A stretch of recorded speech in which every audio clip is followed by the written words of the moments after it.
The events in the manga begin with a young lady listening to a couple of people asking to save them. It turns out to be a man over 30. He claims that this is the last request of the young lady's old father, and also asks if everything will not be resolved thanks to her intervention. The woman supports her husband and screams that they can survive if the girl sacrifices herself, but she makes the father fall to his knees. The young lady's brother asks if she wants to shame the family that raised her all this time, and she should live up to her name and become a heroine. There's only one thought spinning in the girl's head, and that is how tired she is of them, because her relatives talk such nonsense and are too noisy. The woman then asks if the young lady thinks that she feels good about sacrificing the daughter she raised with love, but now is the moment when she can repay their favor. The girl then, with a sarcastic smile on her face, asks what it means with love, and is it really true that for a woman, love means abandoning a child in an icy room without any attention? But how shameless they are. The young lady's family is shocked by these words, and the girl understands that this has happened more than once or twice. She turns to her relatives and tells them not to worry, but the girl herself does not understand why they are clinging to her. The young lady claims that she will save them, but she herself thinks that it is because no one will. Besides her, she will be able to stop the destruction of this world.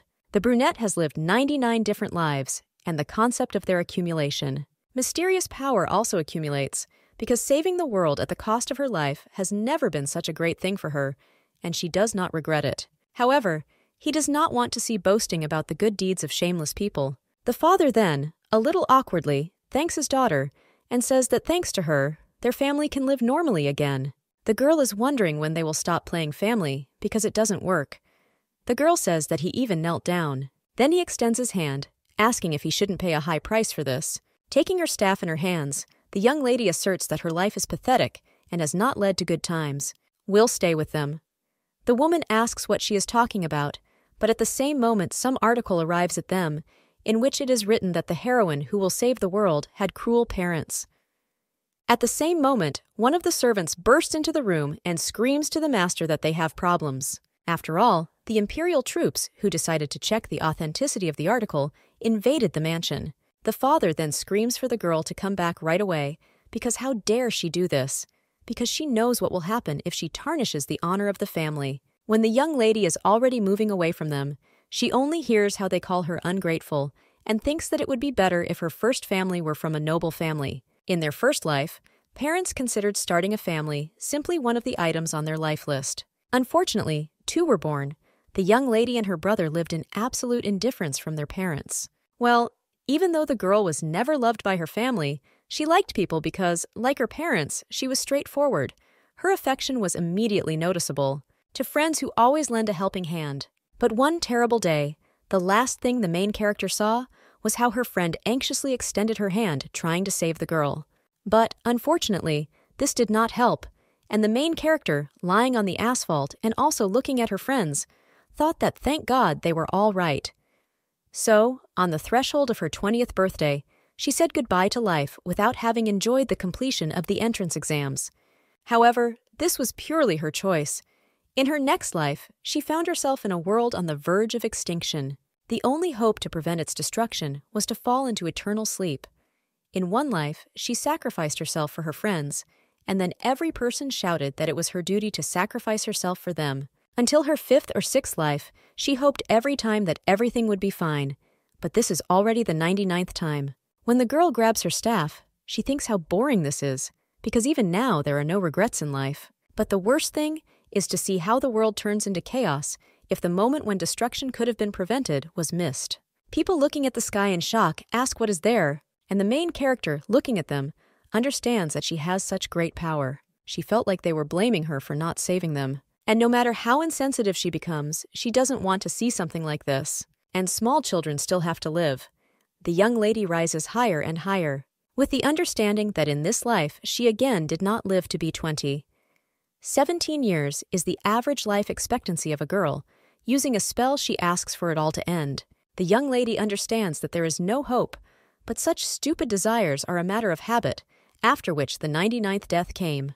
But opening her eyes again, the girl still saw the maids who congratulated the mistress and said that she had given birth to a girl. The main character understands that this is her 100th, but she hoped that this would all end because 100 is a 3-digit number. But if this is the basis of a new life, then we need to adapt and adapt. The girl understands that she doesn't see well and wonders what the maids are doing. And the girls at this time say how much the baby looks like a mistress. The main character then wonders if this is an aristocratic mansion, but she's starting to get nervous because she can't use her powers on her first birthday. When the woman is holding the baby, the maids say how cute she is, but suddenly someone else bursts into the room. The maid then asks if the master has come, and they say that he has such a beautiful daughter. The main character then tries to look at her father, but when she directs her gaze at him, she gets very scared. For the first time, when she saw his face, she thought that this life would ruin her. When the father already reaches out his hand to the baby, she becomes very frightened and wonders whether she will plunge into eternal sleep immediately after birth.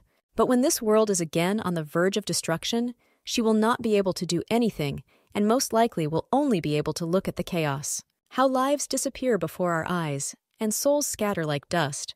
The girl will only watch this as if it were a nightmare from which she will not be able to wake up, and it will continue until the world takes its last breath. The main character would like to live and experience all the torment herself, but suddenly the little girl feels her father simply touching her cheek and does not understand what just happened. The man with pink hair only thanks their youngest with tears of joy for the fact that she was born safely. The main character is then in complete shock and does not understand what is happening. And when she looks up, she sees her mother, who is also very happy, and the little girl doesn't understand why they have such happy faces and how everything suddenly changed.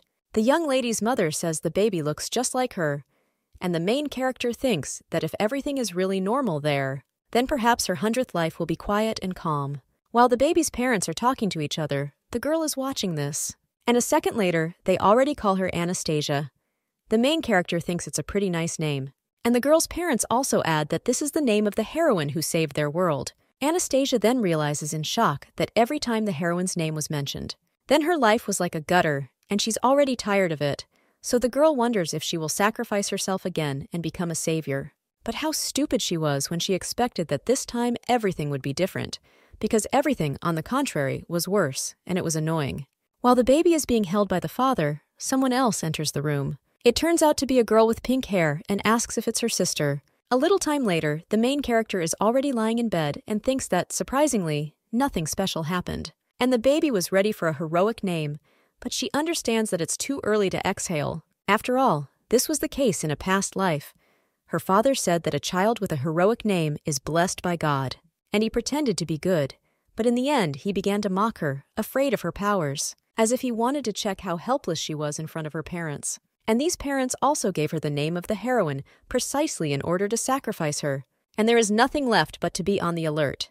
The girl did everything to understand the surrounding situation. A woman with jet black hair and bright red eyes is the mother of the main character in this life, and when she rocks the baby, then she immediately falls asleep, so you have to be careful, because you never know when you might fall into a trap. And the pink-haired man with the appearance of a wolf and the size of a whole mountain is her father.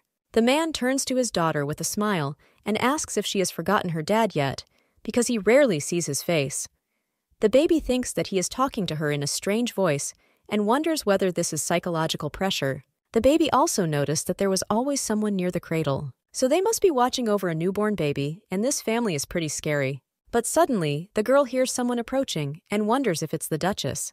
But being an aristocrat is even more annoying. However, hearing that the sounds are getting louder, the girl turns her head and thinks what is happening there. It turns out to be the young lady's father. He asks what the problem is, because their daughter, the main character, does not hear what he says next, but she understands that he is talking about her, and the girl also thinks that her father is really angry with her, but they will soon come there. The young lady's father then cries out and asks why, if their baby is not sick, she does not cry or laugh. And the main character, in shock, wonders if her father made such a fuss just because she didn't cry.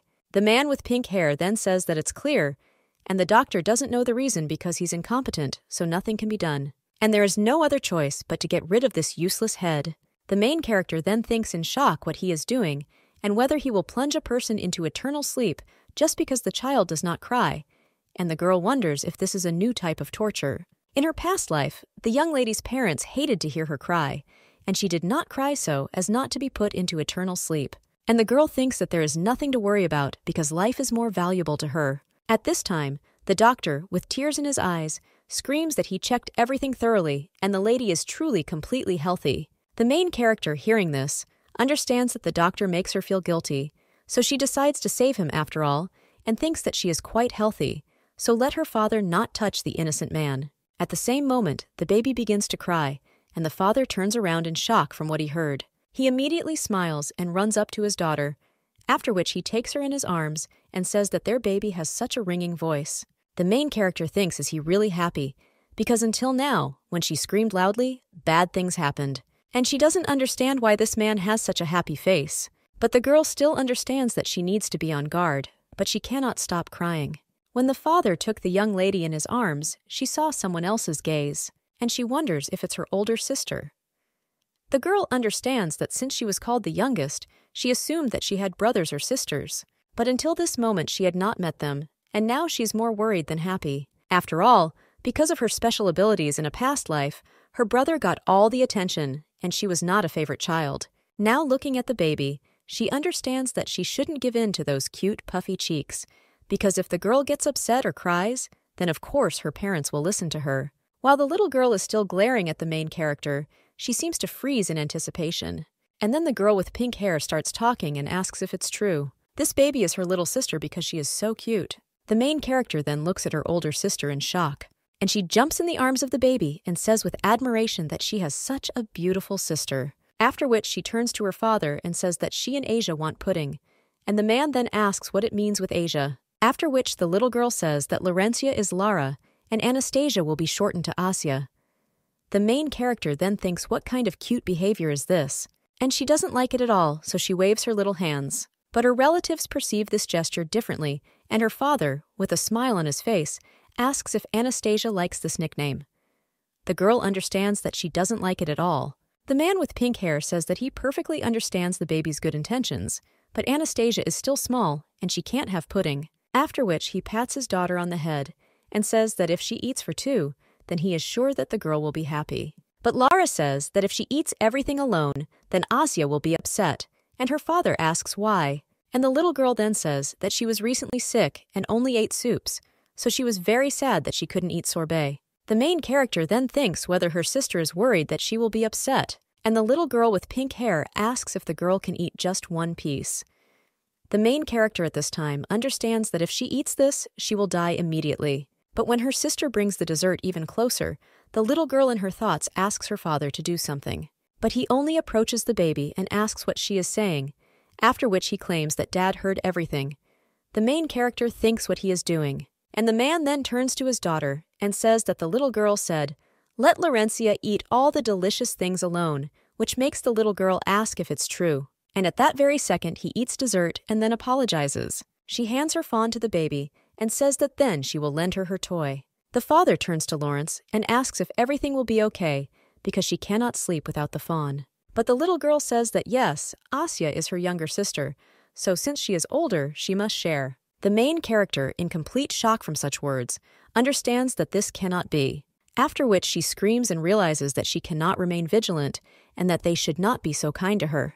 The baby then worriedly asks Asya if she really doesn't like the fawn, and the main character in her thoughts asks them to hate her like other families did in a past life. But the lady with pink hair just stretches out her hands to the girls and asks if she likes rabbits or tigers.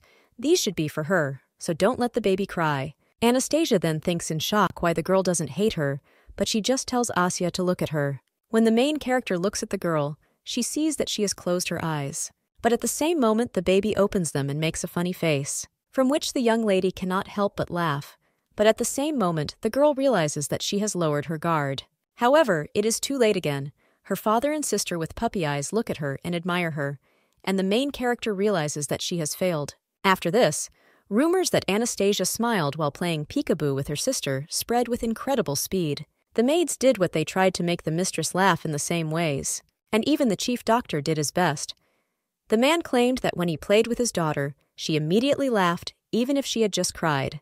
And the main character understands that naturally her father went the same way and tried to make a face. Of course, the mother chased everyone away, saying to give the baby a rest. Now the main character, holding on to her mother's dress, understands that she has never seen such enemies and does not know what to do. Give up or get angry when they behave like this. The young lady's father is still in the corridor asking the servants if the little girl smiled, and the doctor says that he will try harder too. The young lady at this time is thinking why they are going out of their way. She just can't understand it. In the afternoon, another visitor came to the baby. It turned out to be a boy with pink hair who asked Anastasia if she was awake. The girl was a little scared when she saw her brother. She realizes that he is Damien's 5-year-old older brother, who, despite his young age, receives an education as the heir to the dukedom. The girl thinks that he is busy, so why did he come to her and not understanding whether she should be vigilant with him?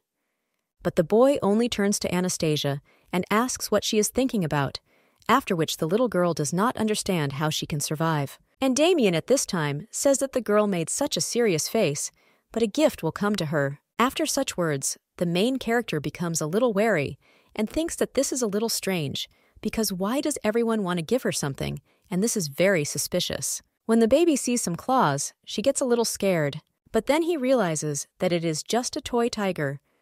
The boy claims that this is his toy, and Laurentia said that in order for the baby to smile, you need to make an interesting grimace. But she also mentioned his tiger, and the boy was sad because he spent his entire childhood with him, but he still decided to give him to Anastasia. The main character understands that for him, this is not just a toy, so why does he give her such a valuable thing? But the boy just strokes her head and asks if she will show it. Baby, give him your smile. The main character then thinks about the radiator, whether he gave such value. And do all these people really want to see her smile? But even her brother and sister are ready to sacrifice a lot for this. And the main character doesn't understand how this can be so important, and whether it's all about protecting the whole world. But then she still can't hold back her smile and sincerely raises the corners of her lips. The boy is surprised by this, and then delighted and cries out that Anastasia really smiled at them. Looking at the joyful face of her brother, the main character realizes that over many lives she has learned to always be on her guard. But since today is such a good day, you can believe in a miracle just once. When her family heard that the baby was smiling, they immediately came. And the main character understands that even though she has been disappointed many times, she will still hope for her 100th life, and that these people will not turn their backs on her. The girl will live with this desire. A short time later, she had already tried on many outfits. And having selected the best of them, the maid said how cute their lady is, because she's like a snow fairy. The young lady's mother also picks her up and says that the girl is like an angel. Then he says that they are buying everything and let them pay the tailor 4 times more for these clothes. The baby then realizes in shock that she doesn't even know how to react to this, but it started a few weeks ago. In the 5th month of her birth, she was finally able to see more than the cradle. Even though she crawls on her stomach, thanks to this she has climbed a lot of places. And even though she still gurgles, she can still say a few words the next time she tries to say something. She notices her father in front of her, who is also already lying on the floor, and asks what she is saying, and only says that she loves Dad. The girl immediately crawls to the other side and realizes that she still cannot pronounce these words normally. She understands that she really is like an ordinary child, and if there is a threat to her life, she will not be able to escape because all her strength is drained by creep. But the little girl understands that so far everything is surprisingly peaceful. But what is even more amazing? So this is this family. When the baby looks to the side, she sees not only her father there. Her older sister screams joyfully that Asya has turned over, and the father says with admiration that this is really so. The brother claims that their youngest is very agile, and it seems that she turned over earlier than ordinary children. And the woman says that her sons seem to have taken it off her tongue, and that Anastasia is undoubtedly extraordinary. So they decided to throw a celebratory party in honor of her first coup. And now, sitting on a chair, the main character understands that this is the first party in her life on the occasion of turning on her back. The girl understands that this event is only for family members, but she still doesn't understand why it is so large-scale. The boy, holding the box in his hands, says that this is a gift for Anastasia, and the doctor, with tears in his eyes, tells the lady that he is very glad that she is growing healthy. Then someone else turns to the young lady, and when the little girl turns around, she sees the maid there. The woman says that the baby did a great job with the rollover, and it's amazing. The maid also says that she is happy to serve the mistress. The main character then understands that they say that when there are parties, the participants also receive bonuses. But this is just the baby's first turn, so why all the fuss? But here everything seems unusual to her. They all have excessive affection, and the more they care, the more the main character worries. When this family went outside, the young lady noticed that fireworks were being set off there, and looking at them, the baby felt better. Suddenly, the young lady's mother turns to Anastasia, and he says that from this day on, let her grow big and healthy. The baby understands that she doesn't need to be good or successful and just needs to be healthy. But the girl doesn't understand what it all means because these words sounded innocent. The next day, the girl found herself in the room in complete silence, and he understands that yesterday there was a lot of noise, and today there is silence. After yesterday's party, vacation began for the maids, after which they said goodbye to the mistress and asked if she would grow up too quickly because they would be back soon, and only one maid did not leave. The main character, looking at her, understands that she is most likely not even 20, and that the maid is now dozing. Well, this is understandable, because children need to sleep well in order to grow, and this is probably due to the high busyness at the end of the city. But even the parents left early and the house was empty.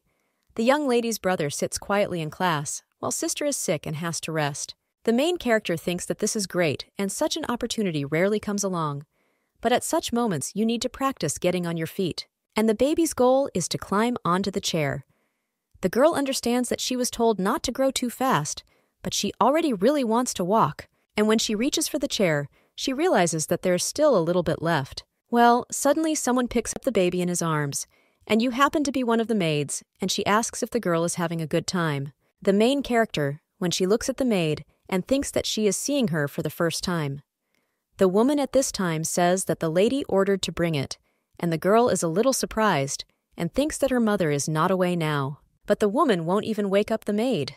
The main character then realizes that she has already gone through this once or twice, and this situation is very suspicious, so there is no other way out. After which, the baby immediately starts screaming, and the maid is a little scared, and at the same moment he closes the baby's mouth. Then he says, with an evil smile on his face, that it's good to take care of her. While the main character's powers are starting to leave her, she thinks that it was too calm, and the maid tells her to get some sleep. A short time later, the girl feels shaking, discomfort, and strange sounds. After which she immediately opens her eyes and sees in front of her no longer the woman who took her, but a man who is running as fast as he can, so the main character thinks that she has really been kidnapped. Looking behind the man's back, the little girl sees, "Believe me," and understands that fortunately, he still has not far to run away. But the little girl thinks she was too careless.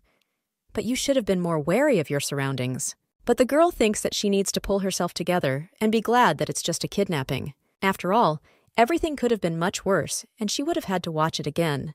The girl clenches her fist and understands that she is only 6 months old, and in such a situation she could not do anything, so she does not understand what will happen now, and maybe she will be able to find out her destination. The girl understands that this is a little stressful, but she will be able to use the power of teleportation. But she is curious why she was kidnapped, because this is a crime directed against the Duke. Or they could find out about her power, but in any case, the risk is worth it to find out the truth, and the girl wonders whether she can split them in 1 or 3 days. But the little girl understands that during this time she will not be able to return home. However, she will try to resolve everything as soon as possible because she doesn't want the family to worry too much. Therefore, send a message through a dream that he will return soon, and then they will be much calmer. But suddenly, an arrow hits the guy carrying the young lady in the leg, and he collapses to the floor in pain. The man is shocked and wonders what it is, but suddenly someone tells him to shut up. The baby thinks that she is in pain from hitting the floor, but she hears a child's voice. And when he turns around, he sees a boy with blonde hair pointing a ball at the man and asking what he is doing now. After all, this lady has a meeting with him today. The main character, leading the boy, does not understand who he is, and the man asks if this is the Duke's son, after which he immediately gets up and screams for the boy to get out of the way. The main character thinks that she is seeing this guy for the first time, when the rest of the knights come up to the blonde and scream that the younger duchess is with that man. The man, running further and further, wonders if he has already been noticed. But so little time has passed. Well, suddenly, someone catches up with the attacker and says that if he doesn't want to fight, then he should just hand over the mistress. The man tells the boy to stop following him because he has his own reasons. Well, the blonde then coldly says that if he tries to justify himself, he will really kill him. Anastasia understands that this guy seems to be the same age as her brother, but he is so fierce. But the girl understands that this cannot be considered just window dressing because the guy holds the ball firmly and correctly. And besides, this boy has magic, and his magical energy is so strong that it reaches the ball, so the girl does not understand who he is. But the guy just takes out his ball and attacks the man, after which he collapses to the floor. The main character sees that they are falling and thinks that this is too much, but she will have to use protective magic. But at the last moment, when she should already be in contact with the floor, Hu understands that this is not happening. When she opens her eyes, she sees that she is in the hands of that same boy, and he asks how the baby is feeling. He also asks if she was very scared and if she hurts anywhere, but if she doesn't cry, then most likely everything is fine.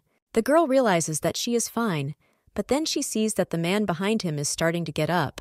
And the main character thinks that he should be vigilant, because even if he is good in battle, he is still a child. After which the baby realizes that nothing can be done anyway and uses her power. While the blonde takes out his sword, the main character already manages to wound the attacker. The boy is then surprised and says that he didn't do anything and the man had already fallen. Then he looks at the main character and is a little surprised. The baby feels simply disgusting. Her lungs seem to be crushed, and the girl thinks that she needs to be more careful in using force in a child's body. The guy then excitedly asks what happened and if the baby was scared, and also if she was cold, but the girl thinks that he was the most scared there. The guy begins to take off his cape and then wraps it around the baby, and he claims that everything is fine because it will soon become warm. The girl then thinks that this cape is quite soft, but she still feels pain after using magic. At this time, the knights are already grabbing the villain, and her brother runs up to the young lady. He excitedly calls Anastasia and tells her to open her eyes because her brother has come. The man who kidnapped the girl will beg the gentleman to almost her children because he had reasons, so he asks to listen to him. The main character at this time cannot stand all the pain and falls into sleep. The main character's brother, seeing his sister in such a deplorable state, says that the man will go with them, and before his father returns, he will find out everything. A little time later, the main character hears her mother say that she thought it was too early since the baby was still small. But if something like this happened, she needed to act. The man says that for the sake of the children, he will try to do everything as soon as possible. And at this time, the young lady opens her eyes and thinks how long she slept. But the first thing she saw was her worried parents, and the little girl wondered if it was mom and dad. Those who have been screaming for a second that Anastasia has woken up and should immediately call a doctor in Luga. Then, looking at his daughter, the father asks if their baby was very scared. But Dad was supposed to be nearby, but he thought that the order to His Majesty was more important. The main character thinks that the order is really more important because her father is a duke. The girl remembers that she lost consciousness only because she spent a lot of energy, and her body reacted this way only because she was unprepared. But suddenly, the main character hears her parents apologizing and is a little surprised by this. When she looks at their regretful expressions, she thinks that these people are so kind to her, and she doesn't want to hurt them. The girl thinks that she needs to grow up quickly. A little time later, the young lady is already in front of a whole detachment of knights, who, on their knees, cry out that they will be faithful to their mistress. The little girl thinks who all these people are, and her father says that now they will protect her, and asks if the girl thinks that there are enough of them. The main character understands that the reason for the kidnapping was very banal, because the son of a maid working in the mansion had unbearable debts, and people, mired in debt, saw how her parents spent a lot of money on her. So they foolishly decided to kidnap her while on vacation and exchange her for money. But fortunately, the young lady's elder brother's friend quickly found them and stopped them. The kidnappers were said to have been kicked out of the mansion with fractures in several places, and were also said to have been lenient with their parents. But the girl, in any case, thinks that guards are a good solution for her sister and brother, but introducing 20 people to the little one is too much. The young lady's father turns to Anastasia and says that these are knights who have sworn allegiance to her, so let her say something approving to them. The main character then thinks in shock that it's a pity a child can say at 6 months. And who would be happy with words of encouragement from a child? But suddenly, she sees how the knights immediately worry that they will try. All of them with determination once again assert that they will try, and the main character understands that they are already happy. But she still can't understand them, after which she looks away. And she coos, but by this she means that the knights will take care of her. The whole squad is embarrassed by this, and then screams that they will do everything possible to take care of the lady, and the main character understands that it is time to realize reality. A month has passed since the oath of knights, and 2 people are guarding her room from the inside, and 2 more are outside. The girl understands that the older she gets, the easier it is for her to get to inaccessible places, And in a year, it will be even easier. But she is still 7 months old. The last kidnapping was just for money, but it looks like her 7 will often be put in an awkward position. After all, on the day of the abduction, her parents left with a tense expression on their faces. And usually they don't leave home together at once, because this Hertz family is ready. They definitely have enemies. After all, it would be wrong if the children were not presented with guards, and there are no other reasons to place only knights. The main character then thinks whether she should now try to use the power, but within the limits of her capabilities. But then she realizes that it is better not to do this. After all, if she has a high fever again, her parents will start to worry, and she doesn't want to see those faces. But the baby also does not want to sit idle, because it is she who has the responsibility to stop the fall of the world. When the girl is already grabbing the chair, someone asks where she is in such a hurry, and the little girl thinks that this is a very familiar voice. When she turns around, she sees her brother, who opens his arms for a hug, after which the baby begins to crawl towards him, and a little time later they are hugging. The guy says that his sister crawled up so quickly, but their Anastasia is already so big. The main character understands that this is a child telling her. When the brother strokes the little girl's head, she thinks that his facial expression is different from usual. The boy tells Anastasia that his friend wants to see her, and she has already met him. The main character then realizes that it is the blonde man, and just nods his head. The young lady's brother then asks if she wants to meet him one more time, and the little girl agrees. The girl understands that she was just worried about this, because the boy has magic, and he is definitely a stranger to her, but she feels as if she knows him. If you are reborn often, you can meet acquaintances in other worlds, because each human soul has its own waves, and usually when meeting a familiar soul, it did not pay attention to it. But this boy is not just an acquaintance, because she feels this strange feeling of melancholy. And the girl understands that this is a great chance, because she needs to find out who that boy really is. The brother, seeing his sister's reaction, is silent for a bit, and then says that it seems that Mikhail has captivated his sister. At this time, someone informs the younger duke that they have arrived, and the blonde says that time flew by quickly, after which he gets out of the carriage and speaks. That then he will go to meet the Duchess. A little time later, he already entered the room with the Duchess and said that they had finally met. The baby sits on a chair near 2 maids and realizes that he has come, and the blonde man then approaches the baby and says that it's surprising because she's so small, after which they lock eyes. And the girl thinks that she seems to remember something, but cannot remember. But in 2,000 years, she has met only a few such people and should immediately recognize them. The young lady's brother asks Mikhail what he is doing because he didn't even say hello, and the guy just waves his hand in front of the baby, after which the young man quarrels with different hair and says that their Anastasia is not a doll for him, and the blonde says that the baby is still a child. The young lady's brother then approaches her and tells the guy not to call Anastasia that, because she is the youngest duchess. The main character wonders if her brother is too excited, and after the blonde laughs, Damien asks why he laughed, and the little girl realizes that her brother is acting like a child. The girl thought that he was calmness itself, but she was glad to see him when he corresponded to his age. The blonde then says that one way or another he should introduce himself, after which he approaches the girl, and he takes her hand in his, claiming that he is glad to meet the younger duchess, and that he himself is Mikhail Leventis from the Archduke's family, after which the boy kisses the young lady's hand, which makes the little girl and her brother very surprised. Michael Leventis is the only heir of the Archduke, and after the first meeting he spent more than half a month at their home. Since the current Archduke is very busy with political affairs, the boy decided to study together with his childhood friend, and thanks to this, Mikhail has recently occupied all the attention of the maids. They talk about him even more than about their family, and now the maid, who is near the young lady, says that the boys came today. The main character, seeing the guy, understands that he is definitely only friends with her brother, but she does not understand why he comes to her so often. The baby realizes that today he arrived earlier than usual, and the blonde runs up to the girl and asks if she is doing well. When the guy runs closer, the little girl feels that something has dripped on her and wonders if this water is a little cold. Mikhail then, with wet hair from which water is dripping, apologizes and asks if it was dripping on her, but then claims that he could not come to the Duchess in an inappropriate manner, so he washed himself.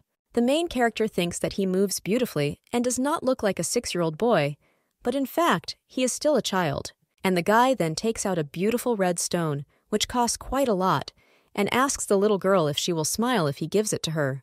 The main character understands that the young man with blonde hair is back on his own and thinks that for some time now, endless gifts have begun in order to make her smile. A few days ago, the boy asked why the girl didn't smile, and the maid seemed to proudly tell the Duke that few people had seen the smile of their youngest duchess. He needs to get close to her well, then perhaps he will see this smile, because the baby does not show it to anyone, and so far only a few lucky ones have seen it. The guy then asked if it was true, and from that very day the young man with blonde hair began to look for something that she would like. But he couldn't do it, and the young lady's brother said that it was useless, because Anastasia only smiled at him, and the young lady's sister with a smile on her face and confidence said that she did too.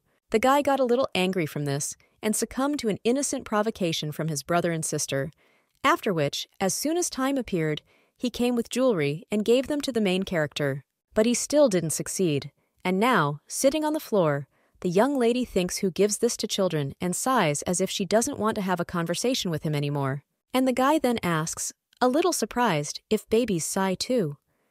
The main character thinks that she seems to have begun to grow slower and does not understand whether this could be because of him, but this is a stupid excuse.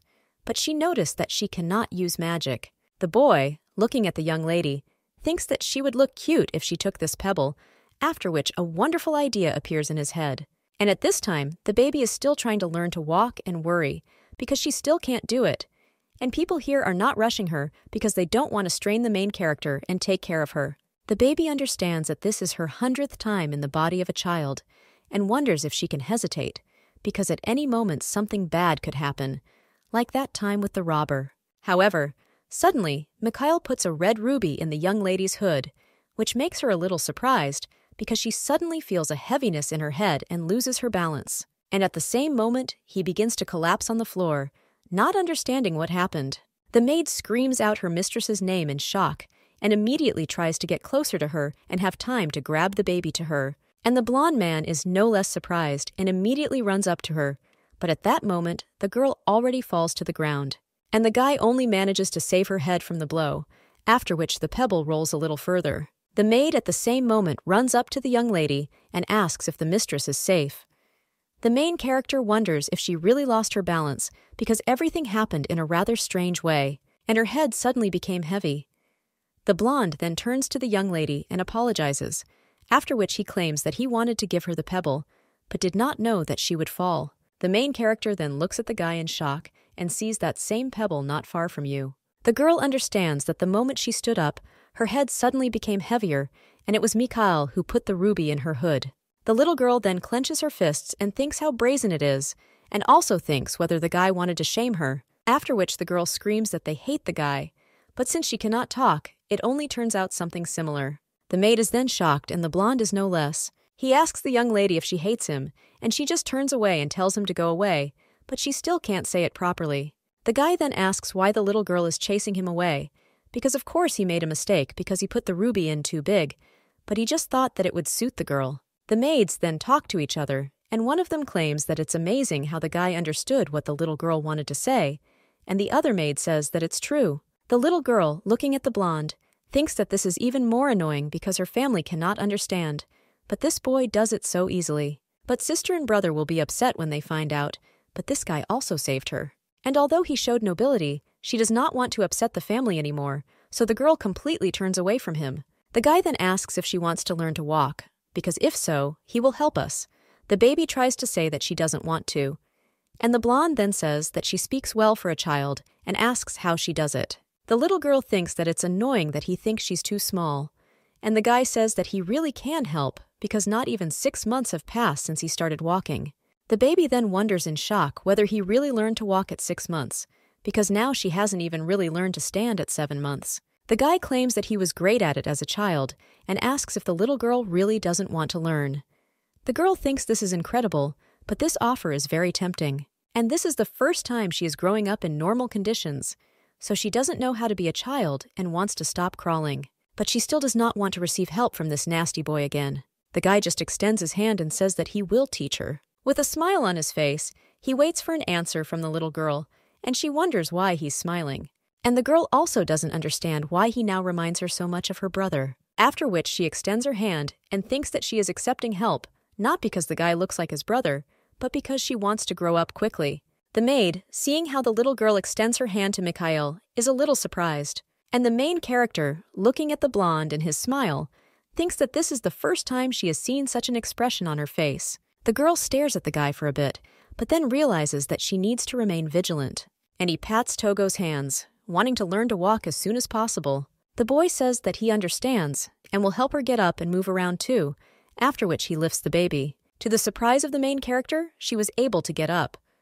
The little girl wonders if he made her stand so easily. And the blonde then claims that he said that he would help her, and the little girl understands that he was right, but does not understand how he did it. And the guy at this time says that since she got up, she can walk. The baby is a little surprised by this and thinks that it's impossible to do this right away.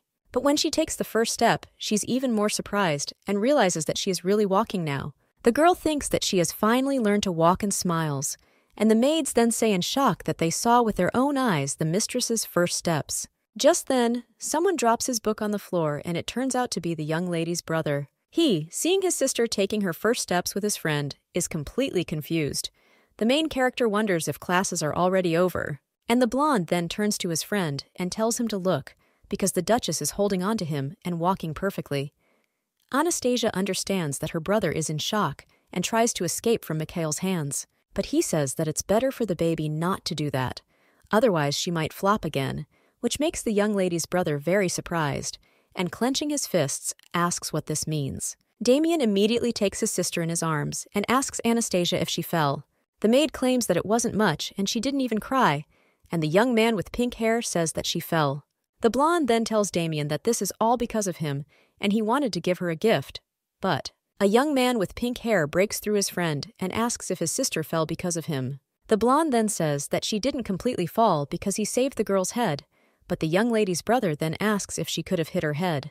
The main character understands that this is not for the best, and Damien then tells Mikhail Leventis that from today he forbids him to see Anastasia. The blonde then says that he didn't want to, and the girl really didn't want to. But the young lady's brother doesn't let him finish and just screams for him to leave, because if it weren't for him, the little girl wouldn't be in danger. Why does the guy don't know what to say, and the main character's brother just turns away?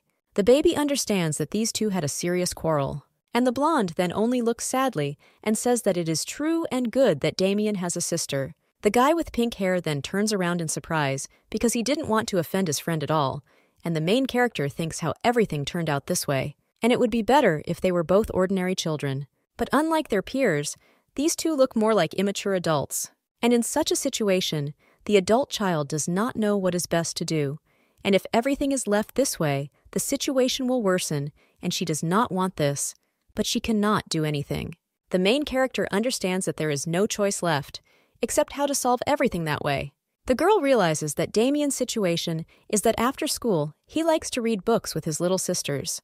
And from his soothing voice, everyone falls into a daytime sleep, and the rumbling of Laverentia's stomach, like an alarm clock, will be their snack, and this is the most favorite moment in the guy's life. But after Mikhail saved his sister, he lost this moment. And Mikhail's situation is that he is the only member of his family. Grandfather is a constantly busy grandfather, and he saw a small child for the first time, so he was very surprised. And I also didn't know how to handle it. Before that, he spent almost all his time with balls, and there was no malicious intent on his part. After all, he simply didn't know anything. Anastasia's situation is this, that in the end, it was all because of her. That day, the guy was so annoying to her that she said one word. The girl said something similar to go away, Mikhail, but the boy understood everything and asked if the little girl was telling him to go. But then he asked in surprise if she had just said his name. And the main character understood that this was the beginning of the trouble, because the fact that the first name she called was his, and not someone from the family, upset everyone, so they asked to pronounce their names all day. And even the first steps were with Mikhail, so the girl thinks how upset her brother was, and understands that all the blame lies with her, and now you have to use that method because there is no other way out. After which the baby takes in air and screams with all her might. The maid immediately runs up to the mistress, and the two guys are very worried about the baby. The girl then tries to say something through her tears, but her brother doesn't understand anything, so he turns to Mikhail. The blonde then claims that the girl is very scared and she doesn't like it, and the young lady's brother is shocked by such words, after which he immediately turns to Anastasia and says that it is his brother's fault. The blonde claims that he was also wrong, and the main character thinks that they should apologize not to her, but to each other, after which she grabs her brother by the clothes and points at the blonde. The young lady's brother then approaches him, and Mikhail apologizes to Damien for putting his precious sister in danger. The boy with pink hair then also apologizes and says that he shouldn't have said that, but he saw that they were having fun together, so he said so. The maid, looking at this, feels relieved, and the blonde then claims that he does not know how to communicate with children. So, a little embarrassed, he asks if Damien can teach him. The young man with pink hair was a little worried because of what was said earlier.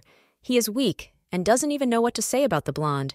He says that he really doesn't know, so he asks to teach him, but he respected his sister, and I believe the guy said not to touch her, so he didn't do it without permission. The baby understands that that's why he didn't catch her that time, and the blonde now turns to his friend and says that he doesn't know what could be dangerous for the baby, and therefore asks Damien to help.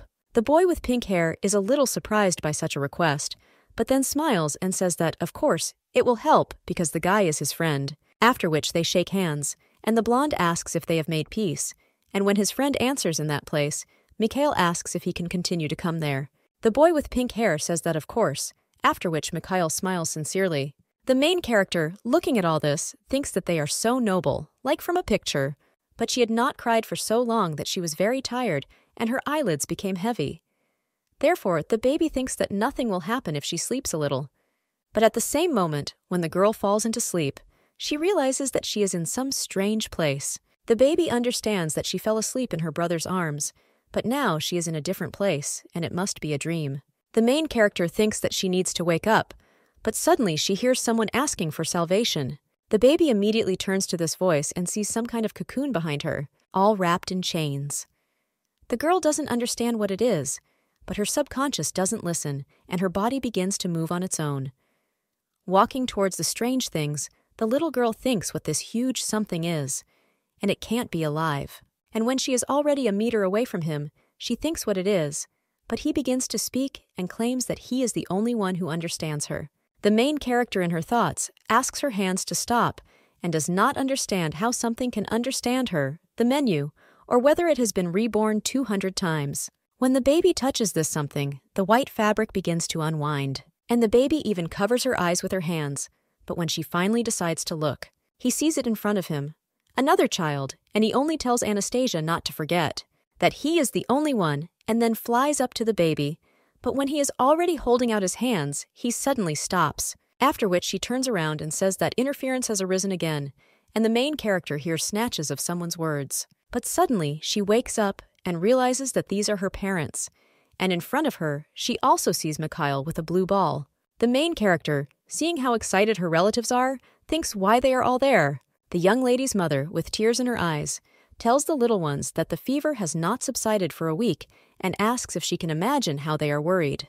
And the little girl then wonders if she was unconscious for a week. This time, the young lady's sister tells Asya that she will be sick instead of her, and her brother then says Lawrence, and that then he will be sick instead of her. The father then hugs his children and says that he would rather accept the pain for all of them. Mikhail just silently watches all this and then looks away. Well, suddenly he feels as soon as he puts a hand on his head. This turns out to be the father of the main character, and he thanks Mikhail, claiming that it is all thanks to him. The boy then says that this is the only thing he could do, but the Duke only ruffles his hair and claims that there is no need to be modest. After all, this week was hell for them, and the guy brought with him a family treasure. The Duke claims that it turns out that someone cursed Anastasia because they were so afraid of the doctor's words. But thanks to this treasure, Anastasia woke up. The young lady's mother also thanks Mikhail, and the main character, looking at the guy, thinks that he has come such a long way, and she is again in his debt from the time when he saved her from the kidnapper. But then the main character thinks about what kind of curse they were talking about, because she has lived countless lives and has developed immunity to such treachery. But something pulled her into that dream, and this creature could easily wipe out all her accumulated strength, so the little girl understands that she knew that her 100th life would not be calm. It was so good there that the girl briefly forgot about her fate and the purpose of saving someone or something, and in order to properly use her power, she needs to grow up quickly and also repay her debts. The young lady's mother turns to Anastasia and asks her to be healthy. The main character understands that first of all, she must play the role of the youngest. Within a month, For the first time in many years, she fell asleep peacefully, and the matter grew. Even a small use of force led to an increase in temperature. Fortunately, the girl no longer met any invited guests in her dreams, and time is still passing. And now the young lady is already 9 months old. The father opens his arms for a hug and tells the little girl to come to him. The girl, holding onto the chair, looks at her father and then decides that she can do it. After which she takes one step at a time and begins to walk. But suddenly, her leg gets a little tangled and the baby begins to fall. But her father immediately grabs her, preventing her from falling. With a sincere smile on his face, he asks the youngest if she could walk on her own. He cries out whether the servants saw that their youngest went on her own.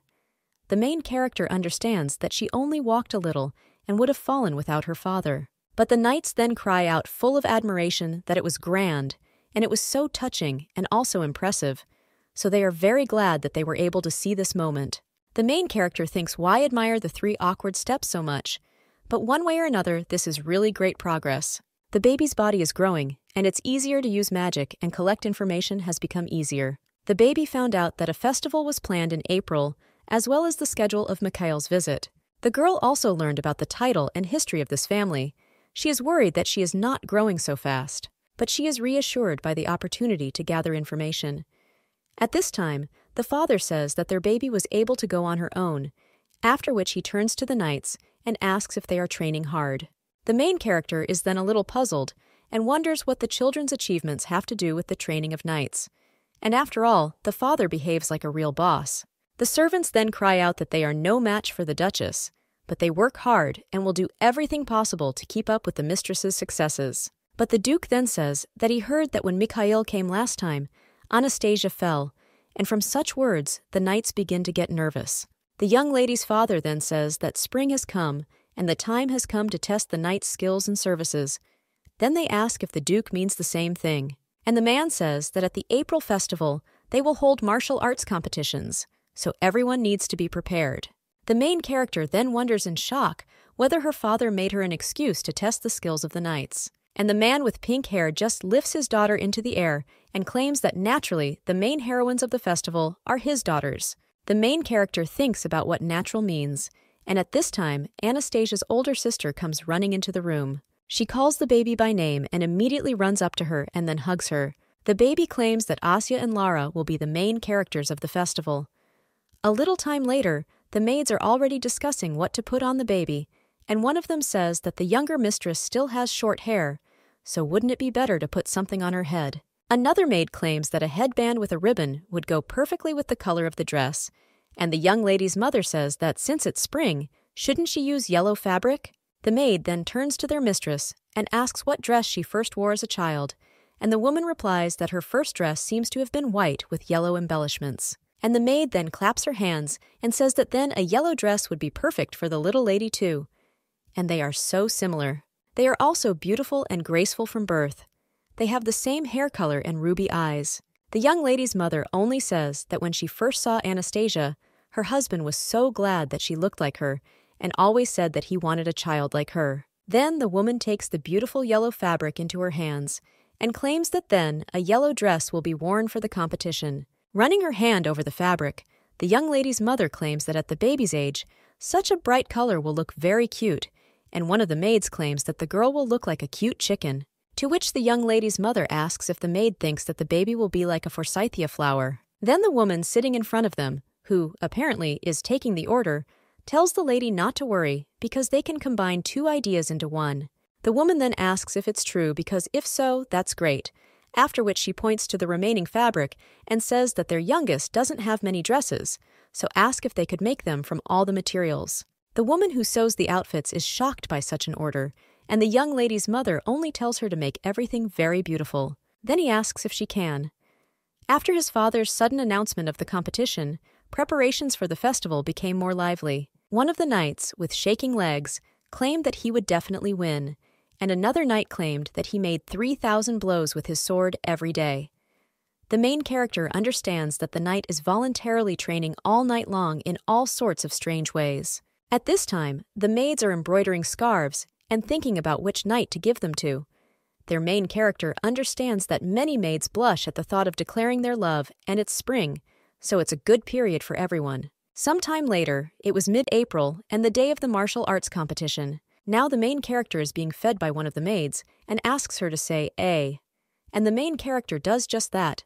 But suddenly the maid moves her hand a little and the porridge almost falls on the baby. Another maid immediately, with a slight wave of her hand using a napkin, picks up this drop in flight. After which she screams to the other maid, asking how many times she said that on such an important day you need to be even more careful. The other maid apologizes, and the brunette asks what she would do if a stain appeared on the dress, because for this day a dress was specially sewn for the mistress, so let her pull herself together. The main character, looking at her dress, understands that it is really good. The young lady's mother said that it was magnificent, and it was immediately clear that the baby was her daughter, and the maid said that, of course, when she first saw the lady, she thought that this design would suit her, and the yellow color, together with the fuchsia flower, does not allow one to take away from her look. The young lady's mother then said that it was good, and she would double all the costs for the dress, which made the woman who sewed this dress with puppy eyes thank her. Now the maid is still screaming that if the dress gets ruined, they will fly out of here, and the main character thinks that nothing happened. But why is everything so unusual today? After which she turns to the maid who fed her and tries to say something. The girl then, with tears in her eyes, asks if the mistress consoles her, after which she immediately runs up to the girl and says that she knew that their mistress had a very kind soul. The girl also claimed that she is so jealous of who will be next to her today and asks who will be her partner at the festival. The maid with black hair claims that he will come soon, so the girl will clean up there as quickly as possible, and the main character at this time understands that this is all the fuss and about her partner. The girl understands that she is unlucky, so in both cases she always wins, or... At this time, Mikhail comes into the room and greets the baby, and the main character thinks that it seems they haven't seen each other for a month, after which he silently moves closer to her and says that, unfortunately, the little lady today, he is her partner. He also asks the baby if she didn't like being in his arms before, but this time he trained a lot. He asks the girl if she will allow him to accompany her today. The girl is a little surprised by this, and a little time later they are already at the festival. The mother of the main character asks for the attention of all participants, and then claims that the winner of this tournament will receive not only a cash prize, but also a respectable gift. Namely, that Laurentia Endovlan and Anastasia Endovlan will personally present them with flowers. The main character, in Mikhail's arms with a small bouquet, thinks that he screamed so much that he was training, but his skills in holding a child are terrible, and she is very uncomfortable. At this time, the knights run up to the main character and cry out that they will definitely receive flowers from the Duchess. Another knight claims that he will win, and the third at this time clears his throat and says that the lady should not worry because he will receive these flowers and give them to Mr. Damien. The young lady's mother turns to the kids and tells them to tell you one word each to support their knights. The baby immediately screams that Lara is rooting for them, so let them try, and Damien claims that he believes that they will win, so let them not let him down. The Duchess then turns to her daughter and says that she is next about the main character.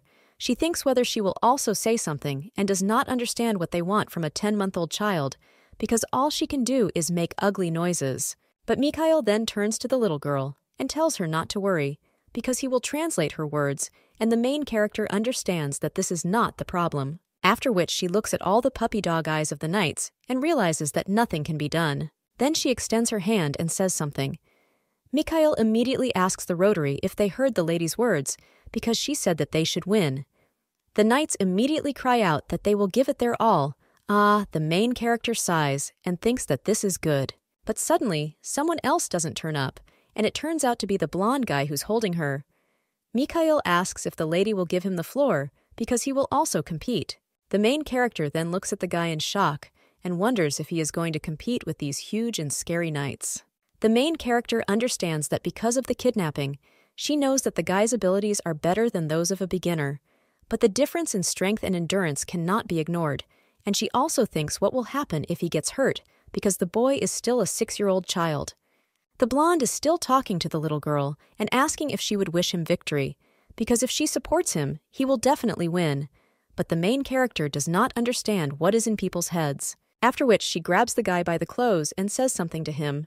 The boy then asks if the little girl told him not to get hurt and asks if she wants him to win. Well, the little girl just agrees. and the blonde then puts her on the ground and laughs. Then he gets down on his knee and claims that he needs to work harder to show her his best side. Mikhail also says that he will return safe and sound, but for this, if he wins, let the baby say that he was cool. The main character looks at him a little surprised, and then just turns her head away, and the boy asks if she is pretending not to understand again. The main character understands that apparently he remembered the moment when she said that her brother was cool, and when the blonde pointed at himself and asked if he was cool, the little girl said no. At the same moment, someone announces the start of the first competition, and the little girl understands that everything will begin soon, but she does not understand where Dad is, because he is the organizer. However, suddenly the girl hears her father's voice and does not understand why he is leaving the arena. And when she looks at the arena, she sees a man with pink hair waving and saying that he will receive flowers from his daughters. The main character then realizes in shock that he is like an adult participating in a child's fight. The man just continues to wave his hand and asks if his son and daughter are looking at him. And the mother of the main character, seeing this, says that their dad is exaggerating a little. The young lady's brother, holding her in his arms, suggests not to stand at the railing because it is dangerous. Anastasia, at this time, thinks that her father does not look cool in front of his family and looks more like an immature boy. A short time later, the main character's family is already sitting on special chairs. The main character's father still continues to play the fool in the arena, and the girl thinks that if her father's tomfoolery is not taken into account, then the competition should be entertaining. The baby also thinks that the expected new one is more comfortable to clean up in his arms, and judging by the reaction of the knights to his father and his attitude towards them, they are confident in his excellent abilities, but do not know their scale. After a little time, the judge is already waving the flag and screaming that the battle has begun. The young lady's father offers to fight with honor, and the knight agrees. But when the father gets into a fighting stance, his face immediately changes, and the main character thinks that he instantly became a different person. But even sitting there, she feels the tension. The knight's father is afraid of such a heavy aura. But before he can do anything, the young lady's father is already approaching him. He tells the knight to concentrate, and the servant agrees with the master, after which the man with pink hair tells his opponent to keep his balance and apply strength to his legs. The main character then thinks whether this is training or a competition, but whatever the difference in skills, the knight cannot even touch his father. A short time later, the competition is declared over, and when the knight's sword already hits the floor, he says that he has lost. The young lady's father immediately turns to his family and asks his son and daughters if Dad was cool. The main character thinks that if he had not said such a thing, he would have. In the next fight, Mikhail had to fight a 10-year-old knight, and perhaps due to the difference in size, he quickly approached and delivered a powerful blow at the very beginning of the battle. Mikhail took advantage of the moment to knock out the sword and win in the first round. The baby understands that he takes advantage of his height, and this is an amazing battle strategy. But fortunately, or unfortunately, the second round was with her father. The man with pink hair told the boy to show him all his abilities. The main character, watching this fight, understood that it was expected that her father would be calm, and the young lady's brother asked if it was true that their father was magnificent. The little girl then only agreed and then continued to look at the fight. She understood that this guy would not be able to defeat his dad, but he did not lose momentum by attacking his father with all his might. At this age, he is excellent at mastering the ball and has the will to win, so most likely in 10 years. He will achieve the same level as her father, and in 20 years he will become the best knight in the world. The baby understands that she will no longer know this, because she will not be there by that time. They are sorry that she will not live more than 20 years, which is why she stopped taking students. In some ways, people wanted to become stronger, and she taught them to ignore age and status. But she never saw them move to a new level, because she was no longer in that world. Either her disciples gave her, or did not know mercy. 8 out of 10 were traitors. One of Rand's disciples fell into eternal sleep, and the other achieved success late. The little girl also had her ups and downs, and the remaining habits are a scary thing. Now the girl is assessing the skills of the people who are fighting and notices that one of them has too much tension in her left shoulder. The balance is stable, but he sometimes uses useless force. But the control of strengths and weaknesses is impressive, given the boy's ball control. He will have a wealth of military experience. The girl understands that he has a wonderful innate sense of battle, but his body is not yet able to withstand it, so it is better to use strong magic and combine it with a sword. The baby also understands that she constantly evaluates their qualities, and perhaps she still wants to leave something behind. The boy then turns to his sister and asks how much she likes Mikhail, and also claims that if he participated, he would also be cool. The main character, hearing this, is a little surprised and thinks that her brother misunderstood everything, because how can she like this nasty little boy, after which she says that no, and his brother is cool. And he asks if he is cooler than Mikhail, and the little girl agrees. But then she doesn't understand why her brother asks this so often, and the boy just smiles on his face and says that it's good then. He also claims that Mikhail will be upset if he hears us, and the main character thinks that she has this feeling again. Living with a loving family in this life, she thought she had enough, only to meet a strange child in her dream.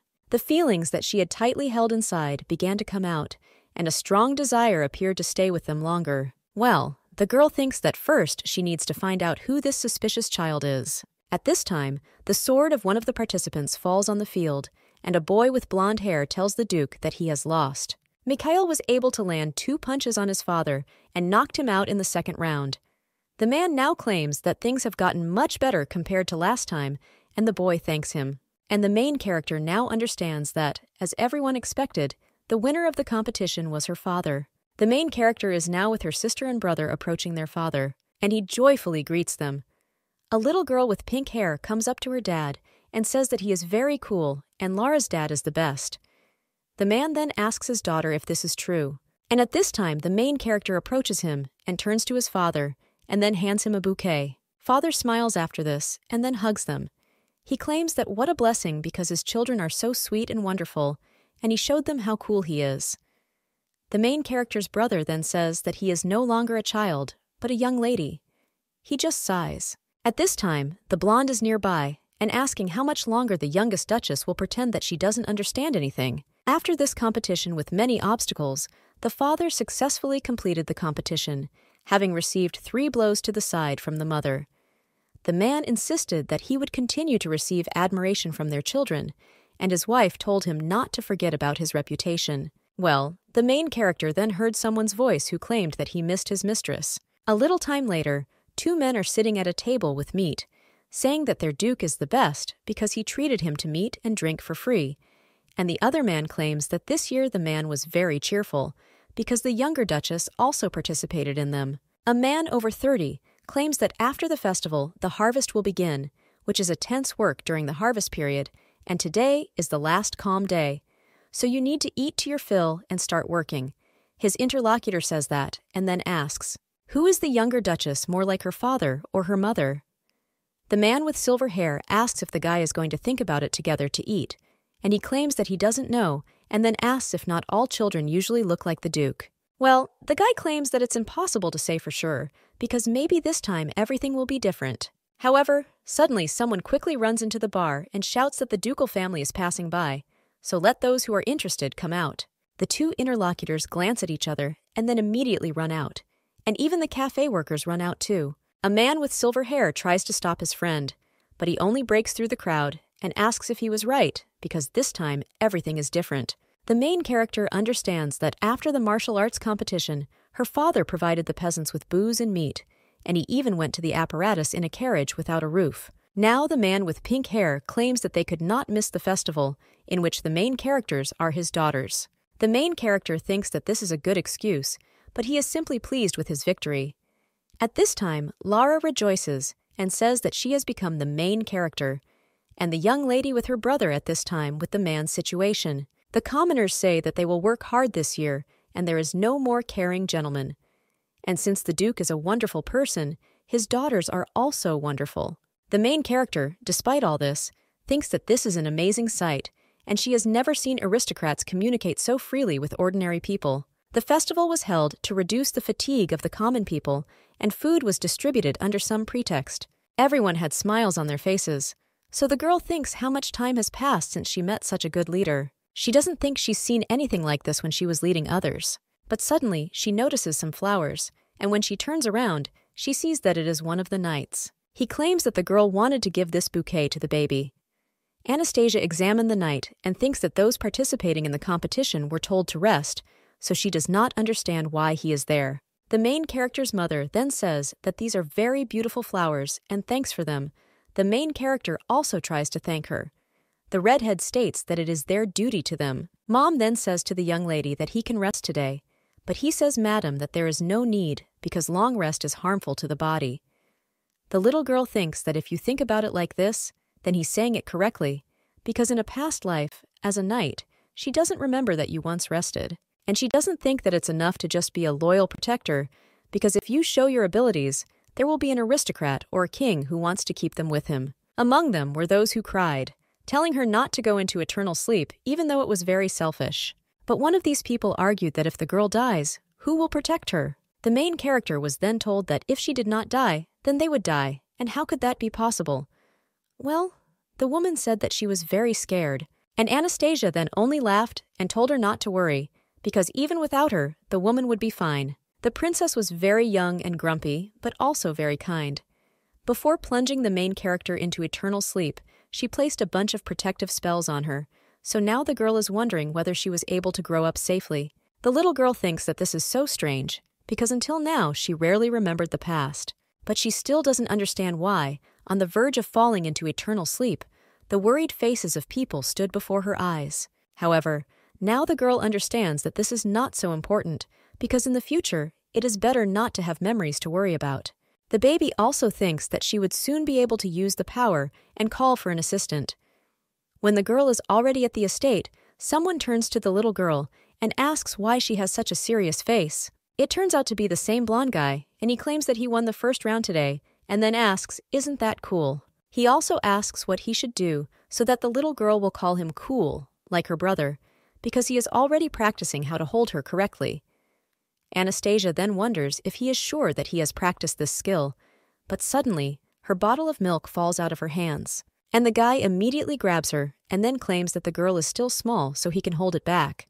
The boy also says that one way or another, he wants to hear from her that he is cool, and then asks if she will say that if he wins the Duke. The girl thinks that he would be cool if he didn't say it, and he has a tongue without bones. After this, the festival ended safely, and time went on and the end of May arrived. Someone turns to the lady and says that she has already filled it out, so she should rest. But the mother of the main character tells him to go and not worry. Believe me, she will fill out the diary and go to bed. The woman also claims that they are so busy this month and are growing quickly, so it would be a pity not to record this. The man then calmly claims that he will bring her some soothing tea so that the woman can quickly fall asleep. And the young lady's mother thanks the butler and then continues to record the important event in her diary. She records that on May 5th, Laurentia was happy to receive a pink cake for her birthday, the exact same color as her hair, and she looked very cute. On the 14th of Maya, Anastasia's first tooth came out, and it was very small. The servants still bring her toys and look at her with hopeful eyes, but there appears to be some kind of worry on her face. The 31st of May, that is. Today, the baby finally climbed onto the chair. It's a pity that the woman didn't see it in person, but in honor of this, they had a gala dinner.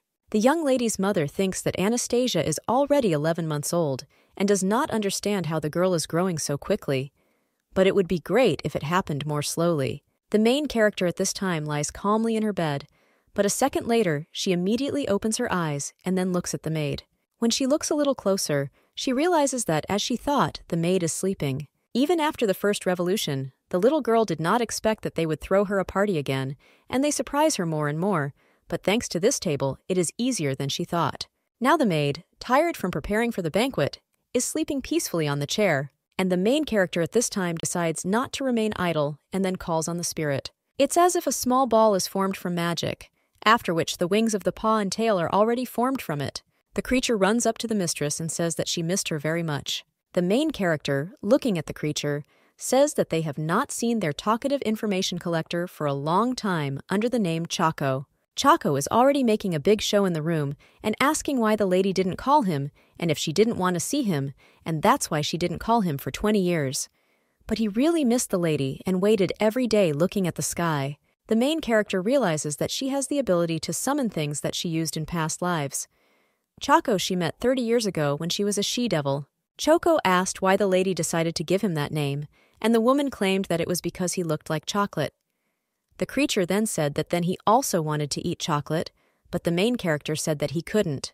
The girl understood that in her 99th life, she was tired of everything and spent 20 years doing nothing, so she did not need to collect information. Now the dog crawls out onto the main character's head and asks why the lady doesn't pet Chaco because he would be very happy, and the girl says that as long as he's there, this won't happen. The baby also understands that despite her circumstances, it seems that this chatterbox was very lonely, and he is the only creature who can talk to her about her lives. But she made him sad.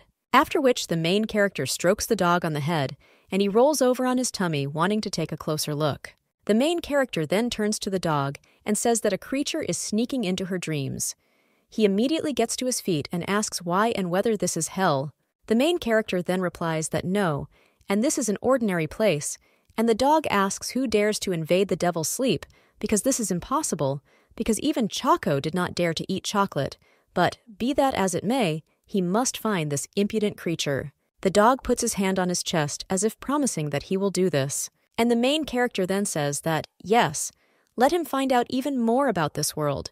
But the dog then asks why this is, and claims that the lady wanted not to limit herself in anything and promised him that she would live in comfort. Even 100 years ago, she said that she would no longer be in pain. But she didn't call him for 20 years and endured everything, so he doesn't understand why. The main character claims that she didn't mind, but the dog claims that he doesn't like it because every time the lady suffers and saves everyone, and he hates it. Main character then thinks that her puppy suffered instead of her, but she really is all right. After all, the longer she lives, the more often she can be given, and the girl may suffer a little to protect her life. But this family is selflessly kind to her, so the little girl thinks what is the price of that little everyday life that she enjoyed for 11 months, and she wants to repay her relatives before destruction of the world. Baby hugs her puppy and says that this is what she really wants in this life, but Chaco claims that she always says that. And the girl then claims that he can be there and protect her, and she will continue to call on him. The puppy then looks at his mistress and asks if this is true, and the girl replies that yes, because he himself wants it. The puppy then begins to flap his wings and says that then it is good, and he will obey the good mistress, and will also try. After which the main character watches him fly away.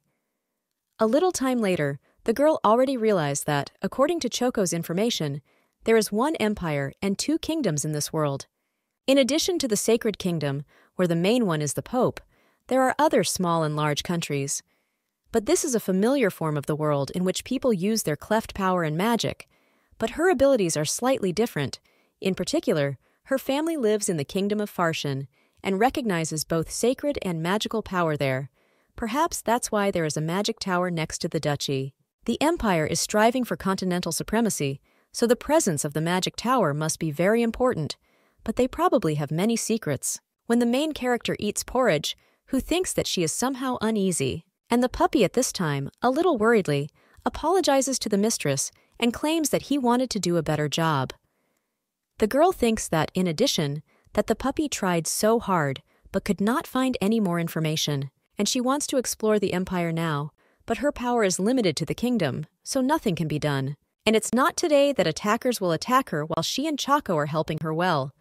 And just like Mom said, don't be in too much of a hurry. Lately, the baby has been trying so hard to grow up as quickly as possible, and everyone says that she is active. Except Mom. The woman just asks why their youngest is in such a hurry, because her mother just wants her to grow up healthy. And she always remained a mother's daughter. And now the girl understands that thanks to her mother, she has no need to worry. After all, these words pierced her to the core, and everything was fine for the last 2 months, so she can think that it will be like that in the future. The puppy, looking at his mistress, understands that for the first time he sees her so peaceful, and his mistress is the best because he likes her more and more, and he also brings her a lot of benefits, right?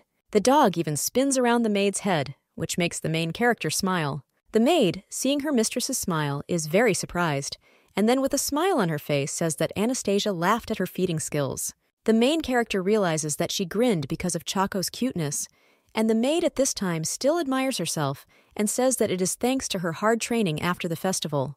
The dog turns to the young lady and asks what is wrong with that maid, and the girl says not to take his head, and this is a misunderstanding that does not require explanation. The girl understands that only she can see the puppy, so she told him to fly and check everything, but even Molly can't see him. The baby thinks that it is good that Chaco may be next to her, but it is bad that she suffers from his chatter. That's how it should have been. However, now a guy with blonde hair asks the little girl if she has a puppy. The main character then thinks in shock why the guy sees the puppy, after which, in her thoughts, she orders Choco to pretend to be a toy. The main character understands that even magicians cannot see her puppy, but for some reason, the guy can. The boy then extends his hand to the puppy and asks if this is a toy. The main character understands that now he will look like a strange guy who strokes the air and at the same moment tries to tell him that he will get dirty. The guy asks if he will get dirty, and the girl replies that yes, after which the blonde goes after the baby and asks if she likes the frequency, because if so, that's very cute. But she said that she only likes toys from Damien. He also claims that he also gave toys and then asks if the little ones like them. After all, if so, that toy is also not to her taste. After the Hunger Games do not answer that yes, the puppy comes into complete shock. Well, the boy then asks the main character what about the yellow dress, and the girl thinks why he started talking about it. The blonde also asks about rubies and claims that he likes rubies because they look like the baby's eyes. After that, silence hangs between them, and the main character decides that if she doesn't answer, the guy won't pester her anymore. After all, my intuition tells me. However, the boy most likely does not decide to give up and follows the baby. He asks what about fireworks, because he likes them, and also toys and films, because the maid said that the baby likes yellow.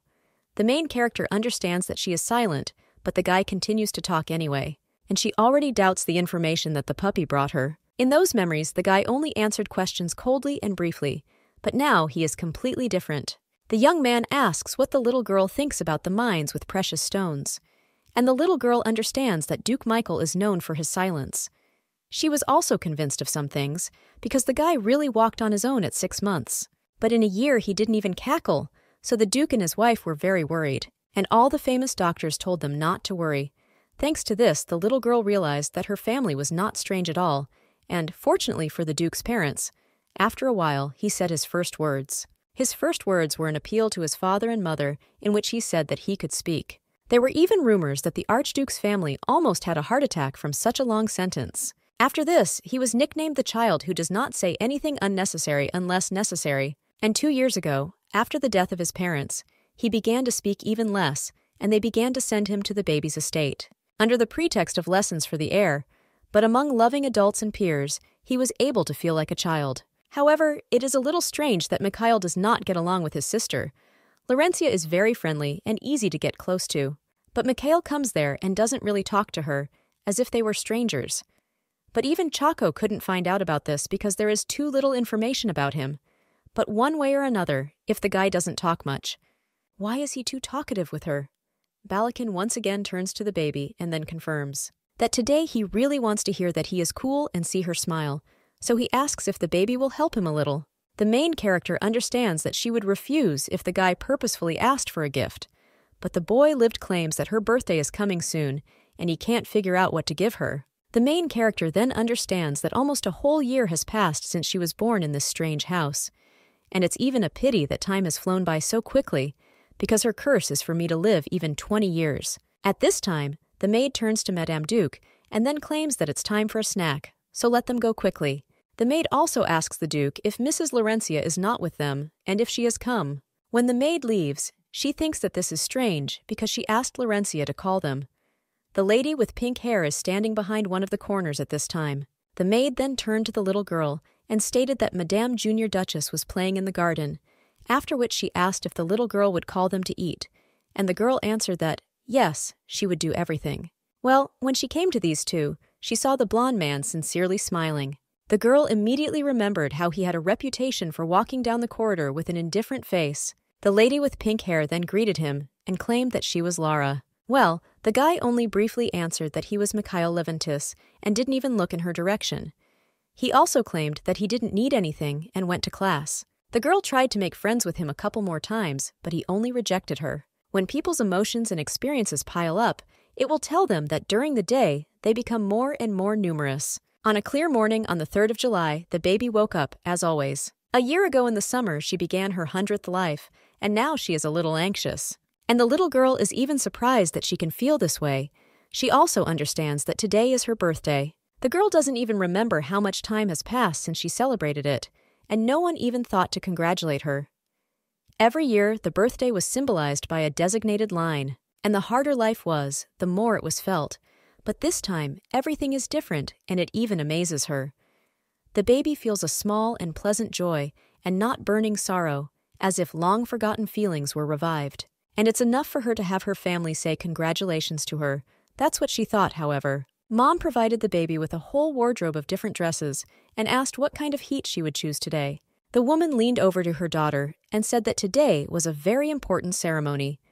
The little one then wonders if they are going to arrange something like tolyabi, which is fortune-telling for the future profession. If she chooses threads, it means she won't live even 20 years, or that she will live 200,000 years, but she doesn't like anyone else. The young lady's mother claims she means that the dress she chooses for her first birthday will reveal her future partner, and he can be both a husband, a colleague, and a friend.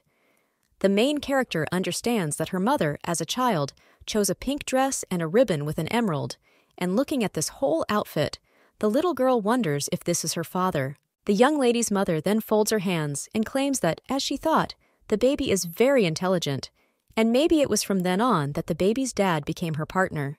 The woman claims that for her, he is a person whom she trusts and loves, and they also gave birth to such a beautiful daughter. After which, the woman says that the first dress she chooses will give the baby a reliable partner for life. The main character understands that she would not have believed it if in a past life they had told her something like this, because such luck cannot exist.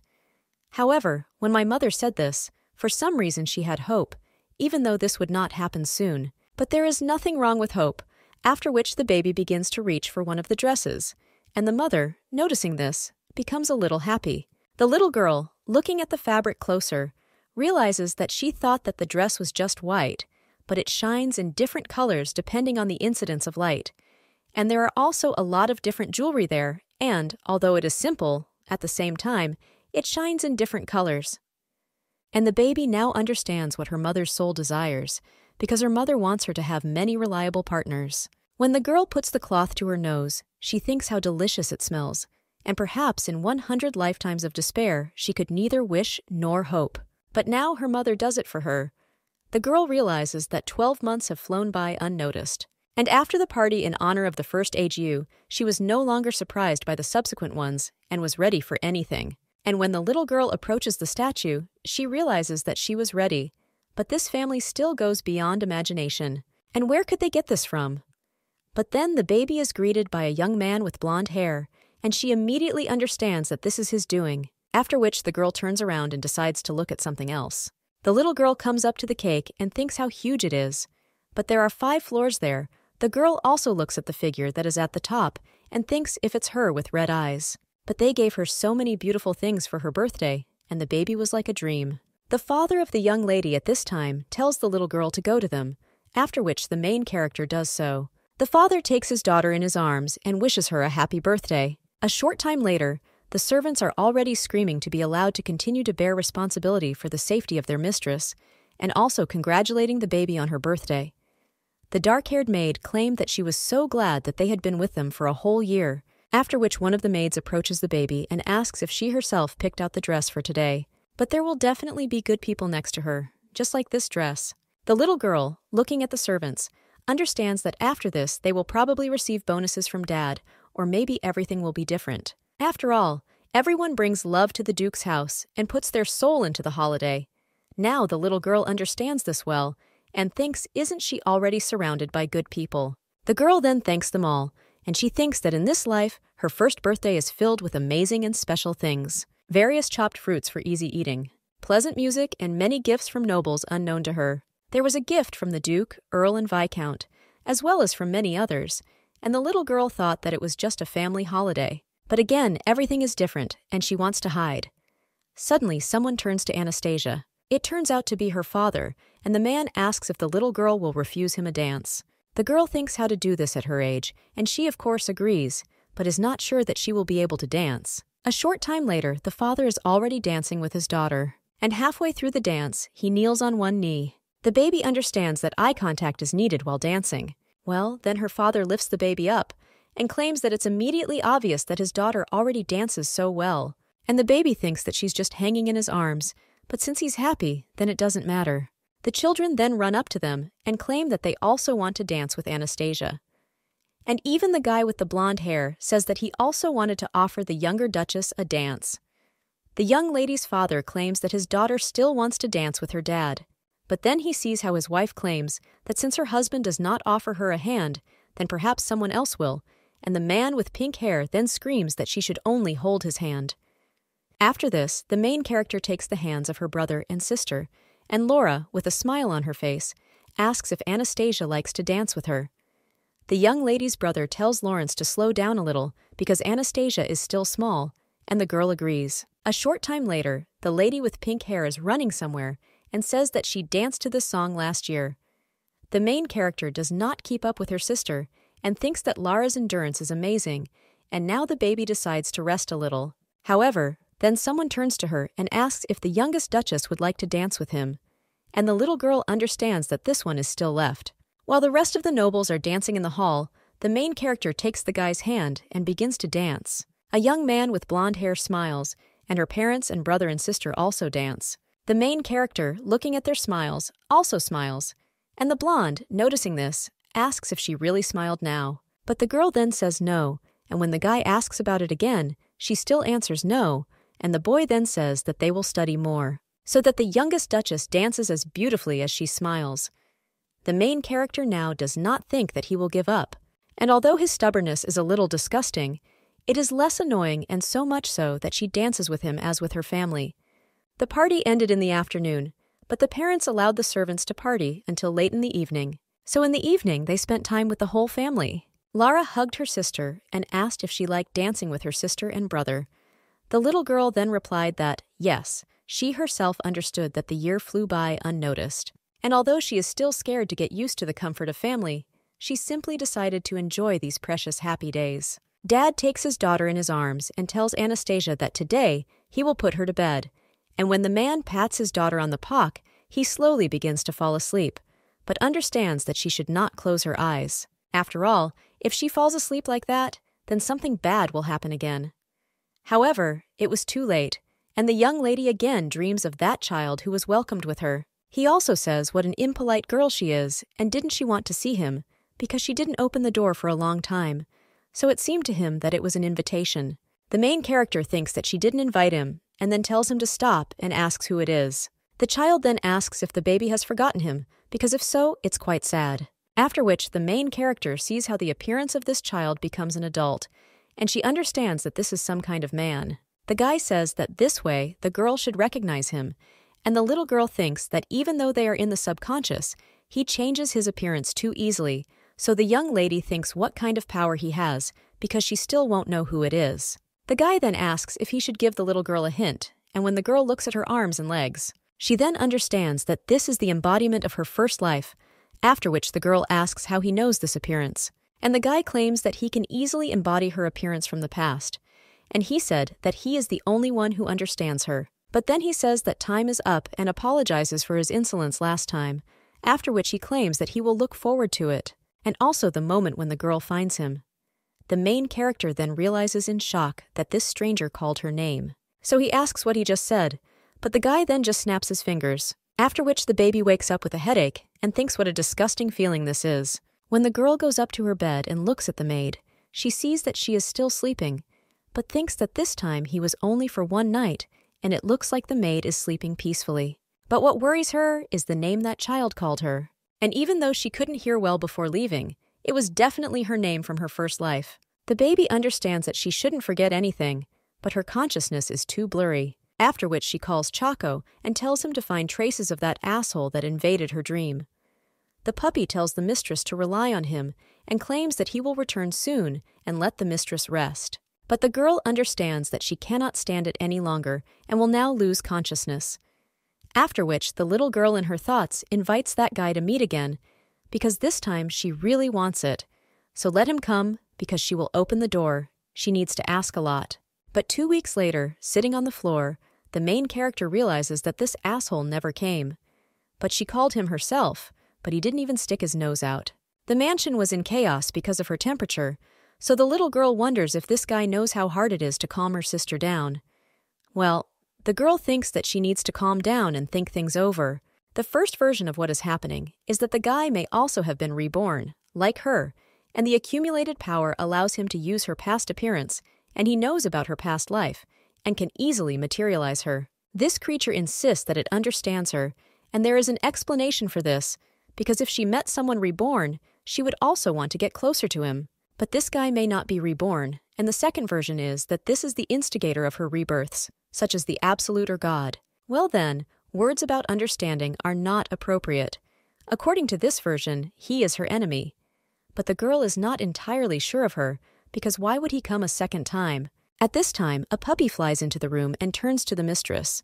The main character then asks if he found out something, but the puppy apologizes to the mistress and claims that he could not find out who it was. And then the little girl asks if he found the place, and the puppy replies that of course the mistress gave him a hint, and if he had not found it, he would not have been able to return out of shame. Choco claims that the smell was very weak, but he honestly tried and even overcame mountains. The little girl then asks if the Axian Empire is really just around the corner, and Choco replies that it's true, but everything about her was somehow strange, and he didn't like it.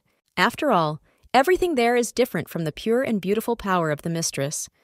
According to the dog, the Axian Empire has many suspicious things, starting with strange magic, ending with the struggle for continental supremacy, as well as news about the development of special magical weapons and that scoundrel. For a year, the girl left thoughts about her fate aside, and she was born at a time when the world was on the verge of destruction. The baby understands that the Empire is still under suspicion as the main cause of destruction, and among their goals is their kingdom, so they need to be prepared. Baby decides that she will do more than just prevent destruction, and he will defend the peaceful life of his family to the end, because this is the only way to repay them for their love. But at the same moment, the main character's sister bursts into the room and says that this is a very urgent matter. Therefore, let the baby get ready as soon as possible, and the main character wonders if the first signs of destruction have already appeared. But she still needs time to prepare because first she needs to check the situation. However, a little later, the main character is already sitting with a stony expression on her face. Her sister at this time looks out the window of the carriage and speaks with a sincere smile on her face. That they're on a family trip. The main character's family talks among themselves, and the father claims that they chose a place where they could go 2 years ago, after which they ask if Demian remembers. The boy says yes, and the sister asks why she doesn't remember. The main character at this time thinks that she was worried like a real idiot. But in her first life, she heard about summer holidays with her family from friends. The young lady's father tells the children that there is not much left, and the main character's sister then screams in delight and claims that she can't wait anymore. The baby's mother asks if she wants to look at the landscape, and Anastasia just nods, after which the woman sits her up a little higher and tells her to be careful. After which the girl sees the beautiful landscapes of the kingdom and begins to feel inappropriate excitement. The baby also thinks that she should enjoy her vacation before the destruction of the world begins. After all, suddenly something unexpected happens during this trip. A short time later, they are already on the lands of the duchy in the village of El. A family meets them there and asks if they came with their children. The Duke says that everyone is hot today and asks if they were waiting for them there. The man then tells them not to worry because they were standing against the wall, and the Duke says that it's good then, and they have some refreshing ice with them, so let them take it. While this family thanks Hertz, the main character sighs and thinks that he is truly an outstanding Duke, and she thinks that the conversation will drag on. Therefore, the little girl thinks that it's time to practice walking, because in the mansion, she is always occupied with something, so she doesn't have enough time for it. But the little girl, noticing the looks on herself, thinks why they are staring at her like that. The women only say with admiration that their mistress is only a year old, but she is already walking, after which they ask if they can hear stomping under her feet and how she learned to walk. They also call the lady over and offer her candy. Well, the main character remembers how her mother told her that she should be careful of strangers. However, the girl understands that her parents are nearby, so there is no danger, but she still listens to her mother. After which the little girl turns around and says no need. Women say that nothing can take her, and the girl is very similar to her mother. They keep talking and claim that they have sweets and fruits, but children like them. Another woman tells her friends to look at the baby's chubby cheeks and ask the lady if they can touch them. The baby thinks that she's just learning to walk and doesn't understand where all the attention comes from. It even seems to her that she's about to be eaten. At this time, the young lady's mother comes up to Anastasia and says that everything is fine. and let the baby go to them, after which the girl agrees. She thinks that she is still scared, but if she doesn't say so much, then she will come over. After which the main character approaches the women and holds out her hands, which makes them touch. One of the women asks if they saw it, but the younger mistress seems unusual. The other woman claims that the mistress is still small, but asks if she can say please. The baby understands that they themselves called her, so why ask for such a thing now? The woman hands the girl a watermelon and tells her to hold it tightly and chew it thoroughly. The main character then thinks whether everything will be okay with her if she eats this watermelon, but then she decides to take a bite anyway, and she wonders if this is really a reward for walking, but it's sweeter and tastier than she thought. The woman then, with a smile on her face, says that she is glad because the baby liked it. She also claims that this way the girl will be full if she has not eaten fully. The main character thinks that she just ate a watermelon, and this is such a trifle, but even strangers are happy, and this is truly a very bizarre world. After all, her 100th life is the most country of all, after which she once again sips her hands to the woman and asks her father if the baby wants more. And a minute later, the girl is already eating the second watermelon and thinks that she wants to believe that this life is the most ordinary. It is a little cumbersome, but filled with warm and bright colors. After this, the Duke and his family approach one of the houses and claim that they will live there for 2 days. The children admire the beauty of the place, and the main character's sister says that she wants to splash in the water. Father says fine, but let them change into swimsuits. A short time later, a baby with pink hair runs up to her parents with a cute hat, and she claims that she is a rabbit. After that, her brother also comes into the room. He embarrassedly says that this is a very strange outfit. After him, does the main character enter the room? She thinks, don't they usually choose a kitten or a puppy? I don't understand why she's a tiger. Laura approaches her sister and says that Asya, a very cute little tiger cub, agrees and claims that if Anastasia growls, she will immediately disarm him. You little girl understands that she is glad that her brother and sister liked it. At this time, the father calls his children and claims that he will take them on joyful boats. The main character then turns around in shock and thinks about what jolly boats mean, after which he sees luxurious ships with the heads of 3 animals and wonders if he spent money on this again. The young lady's brother just says how amazing it is, and they are just gorgeous.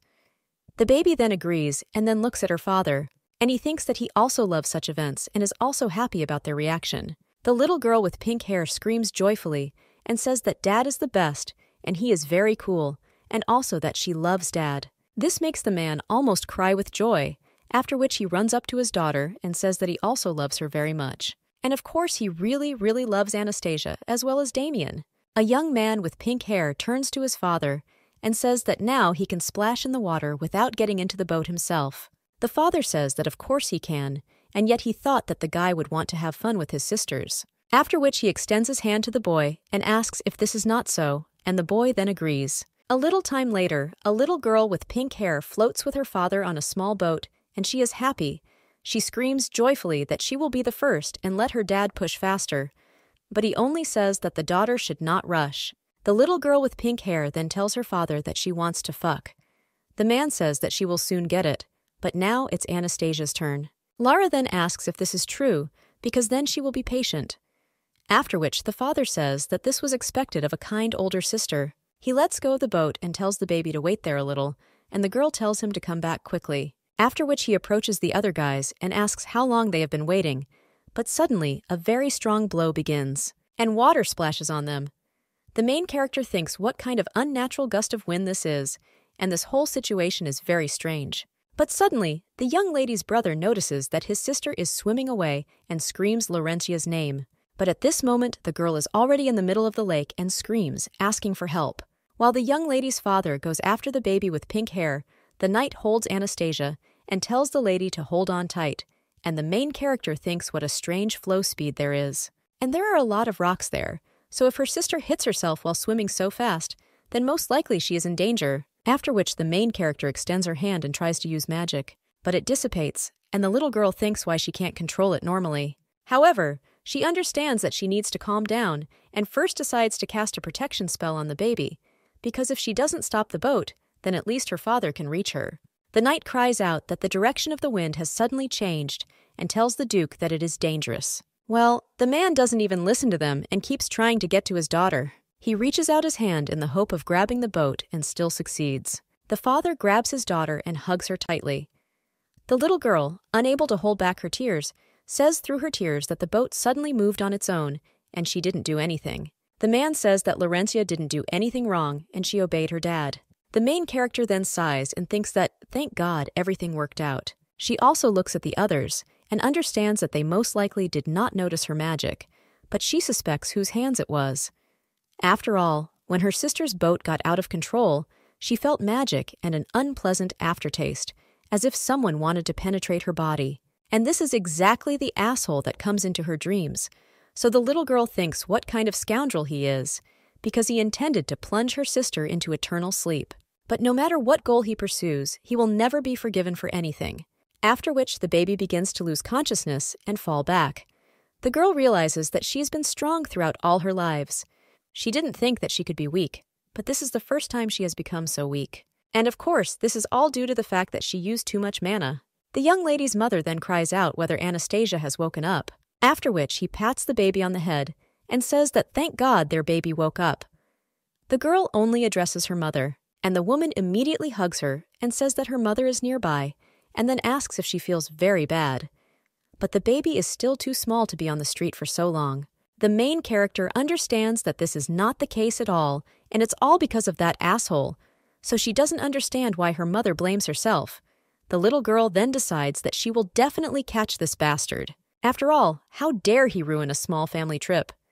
Torn this time, he turns around and doesn't understand where such an ominous aura came from. However, the main character understands that disaster comes from unexpected places. The young lady's mother brings her porridge and claims that it's time to eat, to which the little girl agrees. Well, when she already opens her mouth to eat the porridge, suddenly magic is used on the bowl, and she turns over from what, and the baby and mother are a little surprised. The woman then asks the girl if she doesn't like baby food, but Anastasia thinks that this is not at all fair. After all, this scoundrel uses wind magic whenever he wants. The main character understands that she has been starving for so long, so how can she not like food? But this person destroys what is done with love, and even a good-natured mother cannot stand it and gets angry. The girl understands that she has been sick often lately, and she is sure that this annoys the woman. At this time, the father exchanges glances with his wife, and the woman claims that their youngest is 13 months old, so the time has come. The main character does not understand what they are talking about, and the father at this time says that, yes, he thought that this period would go smoothly since the girl is very calm. After which the young lady's mother turns to her and asks what is wrong or if she is sad, but she cannot say it. But at this age, Damien often got irritated when feeding, and their little one is very similar to his brother. The boy then embarrassedly claims that nothing like that happened, and the woman says that everything is fine because he was very nice and always in combat readiness. The kid is even more embarrassed and says that this was not true, and Lara then asked if she did the same, to which the father says that Laurencia ate everything, and the woman adds that the baby had a good appetite, but she cried if they were not around. The girl then asks if she was very little then, and the father says that she still wants her mom and dad to be nearby, and the little girl, hugging her brother, said that this is true, because most of all she loves to be with her mother, father, brother, and Azia. The father then leans over to the baby and says that she needs to eat, after which he asks if baby food is suitable, and the girl agrees. She also says that everything is fine, and Dad is not angry because she most likely wants to eat something certain, but cannot say about it. The main character, looking at her father, thinks why they are trying to understand her, because usually everyone cursed even if the fault was not hers. And the little girl thinks that she really wants to do only good things for them. Well, after that, failures happened again and again. It could have been overturned glasses of water, and because of the accumulated power, she even turned into a child who did not want to wash herself. And in the end, my father got hurt. During this time, she became vaguely aware of the intentions of this asshole who appeared in her dreams. He wanted to leave her alone and argued that if the baby was hated by the family, then she would remain alone. The main character understands that he would have succeeded if everything had been the same as before. But not this time, because now the father says about Anastasia that he should be more careful, but then asks if she is having fun. And the main character understands that there were many difficulties in her life, but no one before had given her the warmth that this family does. And most likely this is called a normal family. Drawing with crayons, the little girl thinks that in this case, if there is an opportunity to save this unusual life, then she swears that she will do everything for this, and the little girl understands that the numbers speak for themselves, and she will consider this life normal. On the way back, the baby slept in her mother's arms, and when I opened my eyes, I saw that they were already very close to the house. The girl understands that despite many difficulties, it was fun, and at the end of the journey, she almost caught that scoundrel, but was unable to talk to him. He persistently tried to leave her alone, but her family did not give up so easily. And the main character thinks that her family is amazing because instead of pushing her away, they accept her. And without them, this asshole really would have managed to separate her from everyone. Therefore, this is not her victory, but the victory of the family, and the girl with a smile on her face understands that for the first time in all her lives, she is loved so much. If you ask Laurentia Endovlan who she likes most in this world, she will answer without a single doubt. What Mom loves most, and in second place is her father, and in third place is her brother Damien. But over the past year, the ranking has changed slightly due to her younger sister, who is very similar to her mother, and now the baby runs into the room looking for her sister. She joyfully screams out the name of her beloved sister, but when she looks around the room, she realizes that the girl is not there. Looking into another playroom, she also does not see her beloved sister, but when she comes to another room, she sees her there along with that boy with blonde hair. The baby watches these two and realizes that the guy is there again, but Asya is her sister. But Mikhail constantly takes her away. Now the boy turns to Anastasia again and asks if she says that she hates him, and the little girl just tells him to leave, and he just asks with a smile if she's driving him away again. But they haven't seen each other for a long time, so he asks if it's too rude, and then says that he brought a gift. The little girl says no, but the boy just continues and claims that he missed her and came to spend time with her. The lady with pink hair, hearing this, is already losing her temper. She thinks how bad Mikhail is, and Asya doesn't love him. But even though she is angry that the guy came, she is still afraid of him. But the girl tried so hard to get close to him, and he went to meet me. But then the little girl suddenly thinks that Mikhail is really torturing Asya while she's not looking, and suddenly he's more afraid of her, which is why he doesn't approach the little girl while she's nearby. But if this is not so, the good Axis has no reason to hate him. After which, the lady with pink hair is a little nervous, but thinks that she will save her little sister, and she will be able to save poor Princess Anastasia from the terrible devil Michael, because she is her older sister. And a few days later, the baby already came to her little sister. The main character then turned to her sister and asked if it was her, and the lady with pink hair then ran up to her sister and asked if she missed her, to which the girl only agreed. When the baby hugged the main character, she thought that she should be sleeping soundly now, and what happened? Usually, Lara comes towards the end of the day, and when Mikhail is there, he generally appears only for dinner. And if the guy had not been so cold towards her, then the girl would not have avoided him. You, baby, are not glad that sister and brother are giving up their time to him. But now, the lady with pink hair turns to Asya, and when the baby takes her hand, the girl smiles and says that the baby grabbed her so much that now she cannot leave. After which she offers to play. Hey, the little girl agrees, and the lady with pink hair says that there are many rooms that Asya has never been to, so they will go on an expedition to the mansion. The main character, thinking about this, understands that although she asked her puppy to go to the mansion, she personally did not see anything. The servants nearby are a little worried and then say that this is a great idea and they will also go. The maid says that is true and she will prepare a snack. But the little girl with pink hair waves her head and says that it's impossible, because from his day onwards, they will go only together. The knight then asks why and if they want to look for the treasure, but the girl says it's a secret, and the maid, when she turns to them and says that if they don't take her with them, they won't be able to have a snack. The baby then gets a little tense and thinks about it. But after that, she only claims that everything is fine, because during the expedition you can go hungry, and since Lara is the older sister, she will tolerate it. The main character in this form thinks how cute her sister is.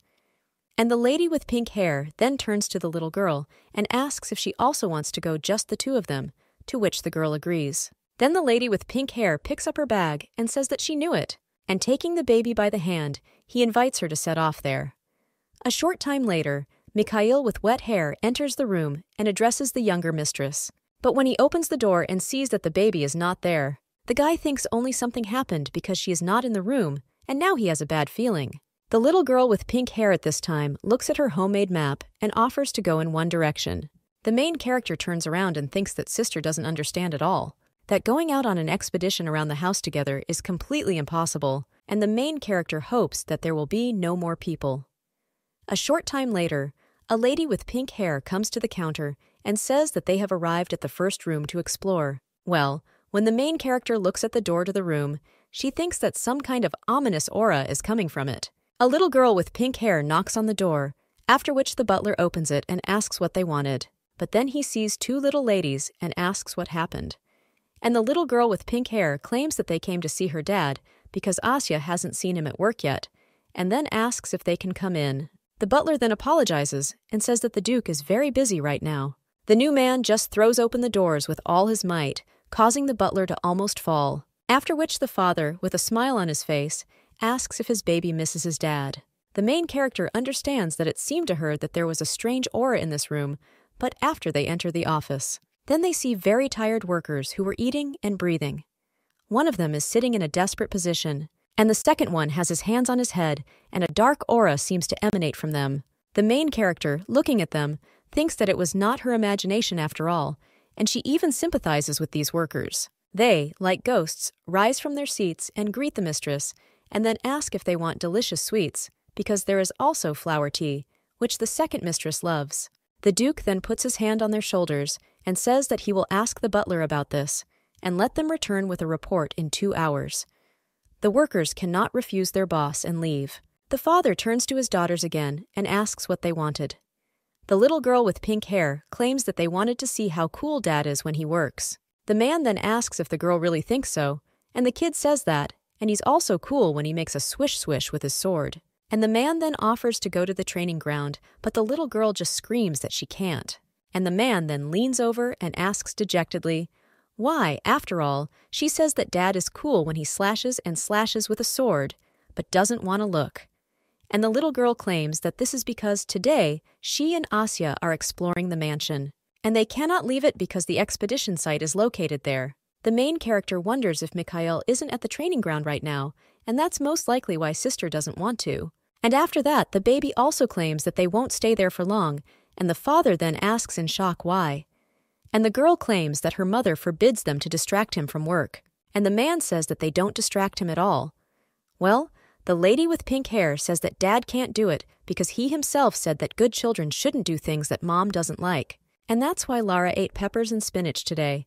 And even if he wants to play with them, he must work and be good. The main character, looking at this, remembers how her mother told little girls with pink hair not to do that next time, and most likely the girl teaches her father discipline, just like her mother.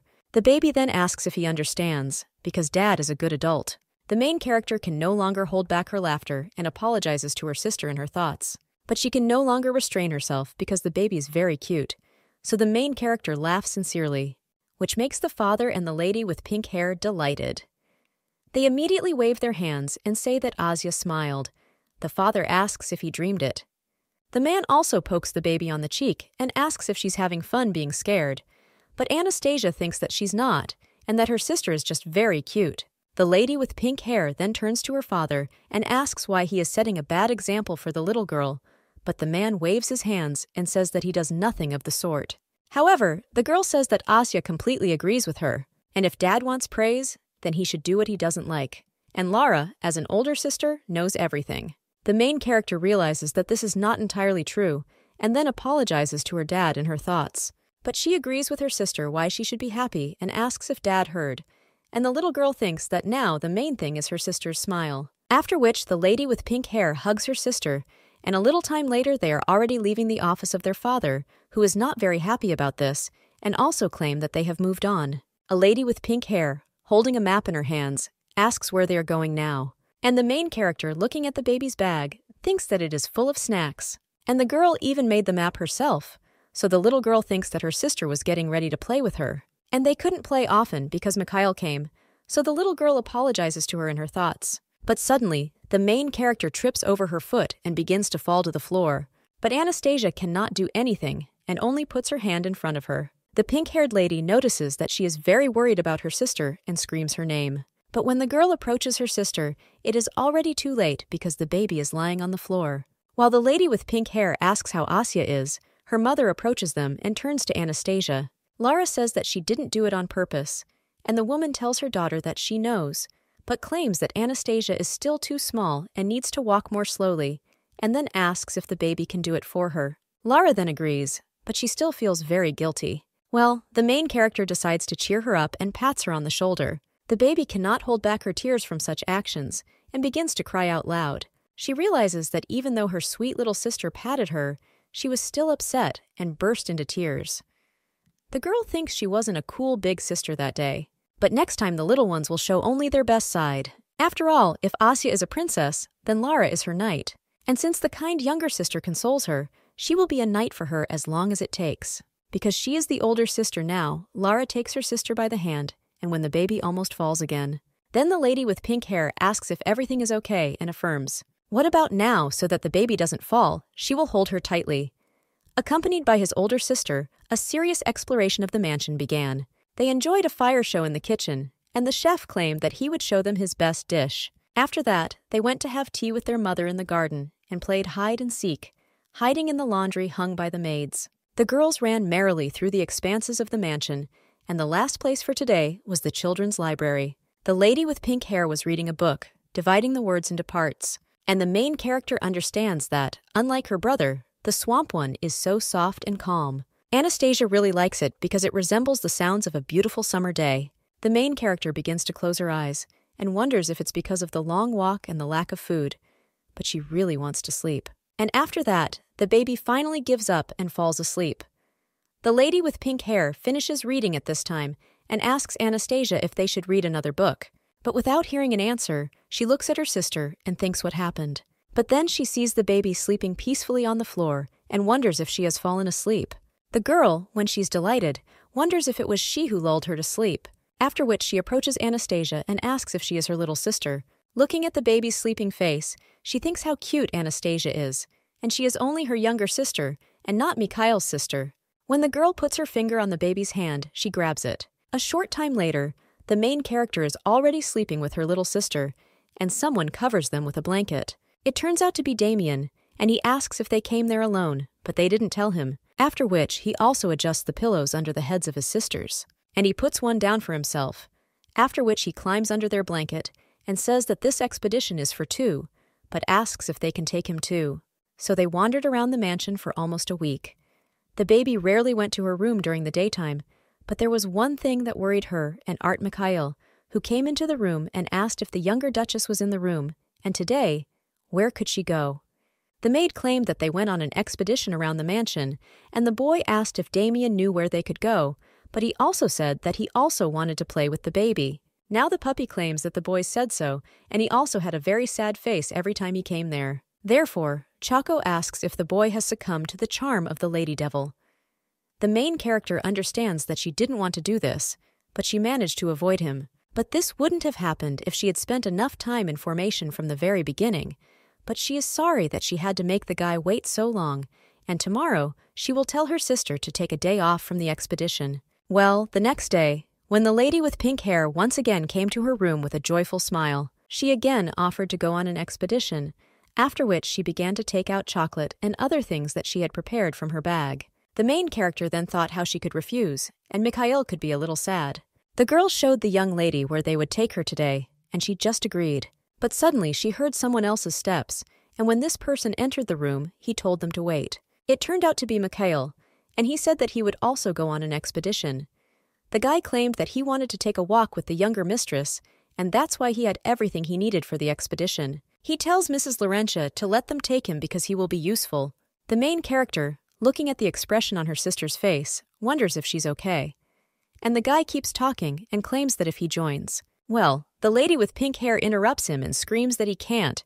The main character is shocked by this, and so is the young man with blonde hair. The boy then asks why not answer. He will be useful, but the little girl with pink hair says that they don't need anyone because only she and Asya can.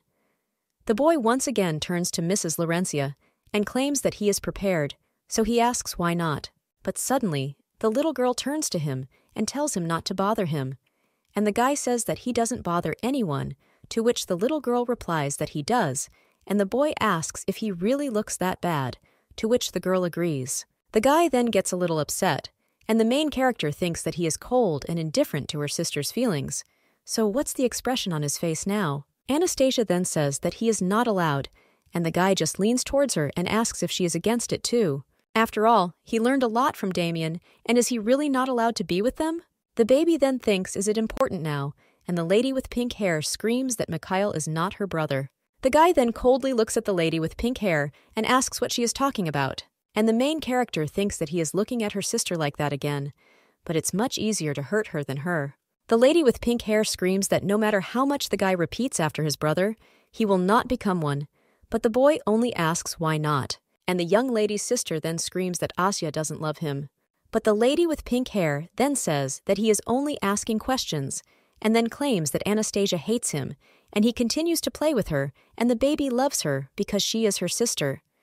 The main character, looking at her sister, thinks that this is the first time she has seen her like this, and then she looks at the young man with blonde hair and thinks that they are having her déjà vu. After all, he had a similar face when he quarreled with Damien, so the little girl is wondering whether she should cry again. But the girl understands that this is a different case, and if she cries, then their relationship, on the contrary, will worsen.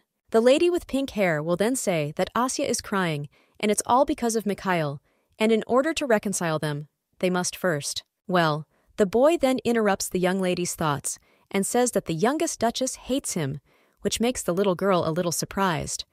The guy just turns to the young lady and says that she never seriously told him to leave, and that's true. The main character wonders if he thinks so, because she said to just move away, and the guy doesn't hear an answer, says that it seems like it is.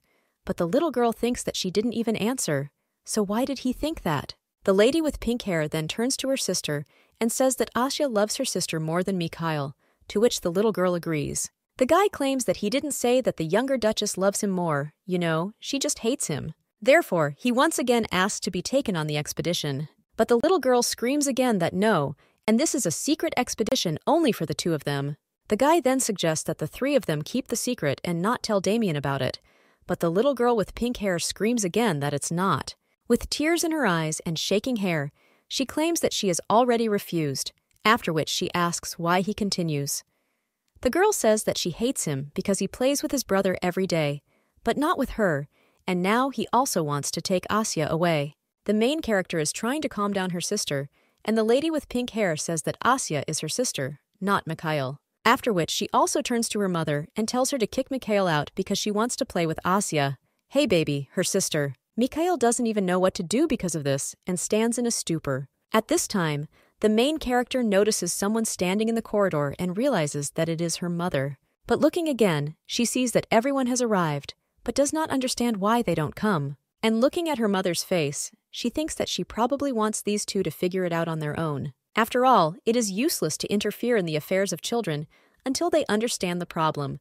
And besides, if the family intervenes, then Mikhail will feel alienated. Despite his maturity and seriousness, the guy is just a 6-year-old child. Mikhail communicates with their family at the request of his grandfather, but it is difficult for a child who has recently lost his parents to fit into this environment. The young lady's kind brother understands him and goes along with him, but not the sister. And now the blonde's wounds are a little tighter, however, he still doesn't understand that his sister is in pain because of him. The baby doesn't tell others what she doesn't like, and is always upset because of other people's mistakes, and also tries to console others, and she is truly a person with an angelic character. The girl extended her hand to him several times, but Mikhail kept pushing her away, and now the main character, looking at the worried guy, thinks that this time she will not help for the sake of him and her sister. Therefore, let Mikhail figure it out himself. The boy remembers how the little girl extended her hand to him, and several times she invited him to play together and also make friends. The guy thought why she was so joyful, because he wasn't having fun at all. Looking at the girl's smile, he understood that she knew no loss and knew no evil. The pink-haired lady's brother asked Mikhail if he wanted to get along with his sister. The guy claimed that he would like to, but the girl avoids him, and Damien then offered to try to be the first to extend his hand, because that's exactly what will happen. And now the boy clutches his shirt more and more, and then turns to Mrs. Laurentia, and asks him to forgive. The guy gets down on one knee and says that he didn't know he was hurting her, and then asks why she hates him. The lady with pink hair just looks at Mikhail in surprise, but he doesn't understand why, and I repeat once again that he is really very sorry in front of Mrs. Laurentia. The baby is then silent for a bit and thinks about everything he said. Then she says that she is Lara, and the girl claims that she does not like to be called mistress. After all, even the knights and maids call her Lara, and he alone calls her differently. The blonde then asks if the girl will forgive him, and if he will call her Lara, and the lady with pink hair then says yes if Asya doesn't mind. The main character heard these words and rejoices, and then the two look at her. After which the little girl says that she doesn't mind, but looking at her sister, she wonders if the girl with pink hair is upset.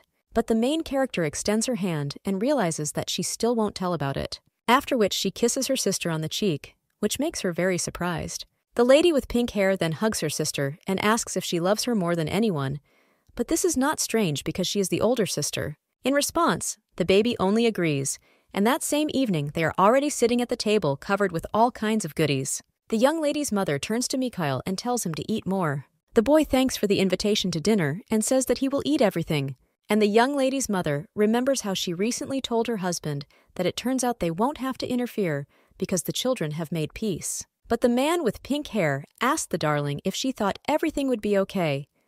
The woman said that children also need time, and they believe they are Laurencia's parents. The young lady's mother then turned to her husband and asked if he was a little worried about Michael. The man didn't even know what to answer. The lady with black hair then claimed that that was why they didn't get involved, and of course, if it was a serious quarrel, they would have had to. But this time, their task was simply to observe. The main character is now mentally apologizing for overhearing the conversation, but she thinks that they are such good adults, and she is glad that these people are her parents. The girl realizes that they remind her of her old mentor. He spent a lot of time with her, but he was the only person she could call a teacher, and when she needed to be strict, he was like that, and when she needed to hit soft, he was like that. The man turned to his stupid student and told her to swear that she would not go into the flames alone. This was his last wish. And although the girl did not make a promise, she still could not keep it. Memories of that time break her heart, and she is afraid that she will give her whole soul again and she will be hurt. Well, the girl thinks that this time everything will be fine, but she is still worried. The young lady's brother at this time turns to her and asks if she can take a tomato, because if so, he will help. Mikhail, observing this, immediately intervenes in the conversation and puts more and more food on the baby's plate. He asks if she wants to eat it, but Damien says no, and Anastasia can't eat such big snacks yet. The guy, looking at all this, says that her teeth have already come out, but the young lady's brother says that that's not all. The little girl looks at the mountain of this food and thinks that she won't be able to eat it, and is the guy really pissing her off on purpose? Damien at this time turns to his friend and says that Anastasia is still a child, and if this is a congress, she will cry. The blonde then asks if this is true, after which he turns to the little girl and asks him to forgive him. He asks if Anastasia will forgive him, and the girl, looking at him, is a little surprised, and she thinks that he really gets on her nerves. But when she's next to him, everything shrinks inside her, and it's very strange. And the plus to the fact that they made peace was that in the end, he was taken on the expedition. October has arrived, and the busy time leading up to Thanksgiving and many other holidays has begun. The girl understands that such days can be walked calmly even after the reconciliation of Mikhail and her sister. They all began to play together, and today their games were prepared by the knights. Now one of the knights claims that the game is called Find the Treasure. The lady with pink hair then asks with eyes full of admiration if they will look for the treasure, and the knight claims that they will split into pairs, and those who bring the most found treasures will win. The lady with pink hair then asks what she will get if she wins. The knight then claims that if the duke wins, he will be able to challenge the master to battle. And the boy at the same moment turns to the main character and asks if she will say that he is cool if he strikes the duke 3 times, and the little girl still thinks if he has not given up. But since this is the desire of a 6-year-old child, she decides to agree. And the young man with blonde hair asks if this is true, but the little girl wonders why he is so pleased. And again, she fell asleep in front of him, because after that incident, she stopped telling Mikhail that she didn't like him. After all, she realized that the words that she uttered out of disgusting habit came out of her sister's mouth at the moment of an argument with Mikhail. And the little girl understood that it was only her fault, because if a person looks normal, this does not mean that he is really fine. And you need to behave with Mikhail in a special way, like with a child, after which they swear on their little fingers. And Mikhail asks if she promises what the little girl will agree to, after which they were divided into teams, and Anastasia and Mikhail ended up in the second team.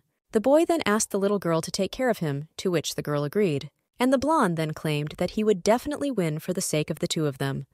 Well, at least he said so, But now they walk slowly, and the boy shows the little girl beautiful flowers.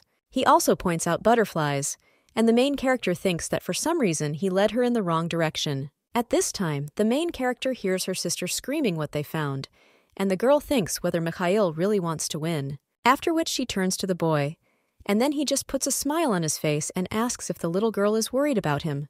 The main character thinks that's not what she's talking about, but the guy says, of course. After which he grabs one of the leaves that falls from the trees and hands it to the main character. The girl, looking at this leaf, is a little surprised and thinks why he gave it to her. And the guy claims that it's been a long time since they played together, so now he feels good, and he is also confident. The main character is a little surprised by such words, and the boy then asks if they should go further. Then he claims that in fact, during the morning training, he saw what the knights were doing, and the main characters don't think what kind of cunning guy he is. She thought that Mikhail would be in a hurry, but now he is acting like a brother. The blonde claims that Damien told him before that if the child wants to see or do something, he cannot say so directly, so his friend advised him to be more attentive to the baby during games. After all, butterflies, flowers, leaves, and snow are things that the little girl has never seen before. The main character then thinks about her brother and says his name, and the blonde at this time says that he will study hard to become as good an older brother as Damien, after which he asks if the baby can say his name too. The main character is a little surprised by such a request and then does so. But the boy then asks if she said that, and the little girl says that she doesn't hate him. The blonde then asks if she really doesn't hate him, and the little girl answers Mikhail yes. After this, a light breeze begins to blow, and the baby closes her eyes. And when he opens it, he is very surprised.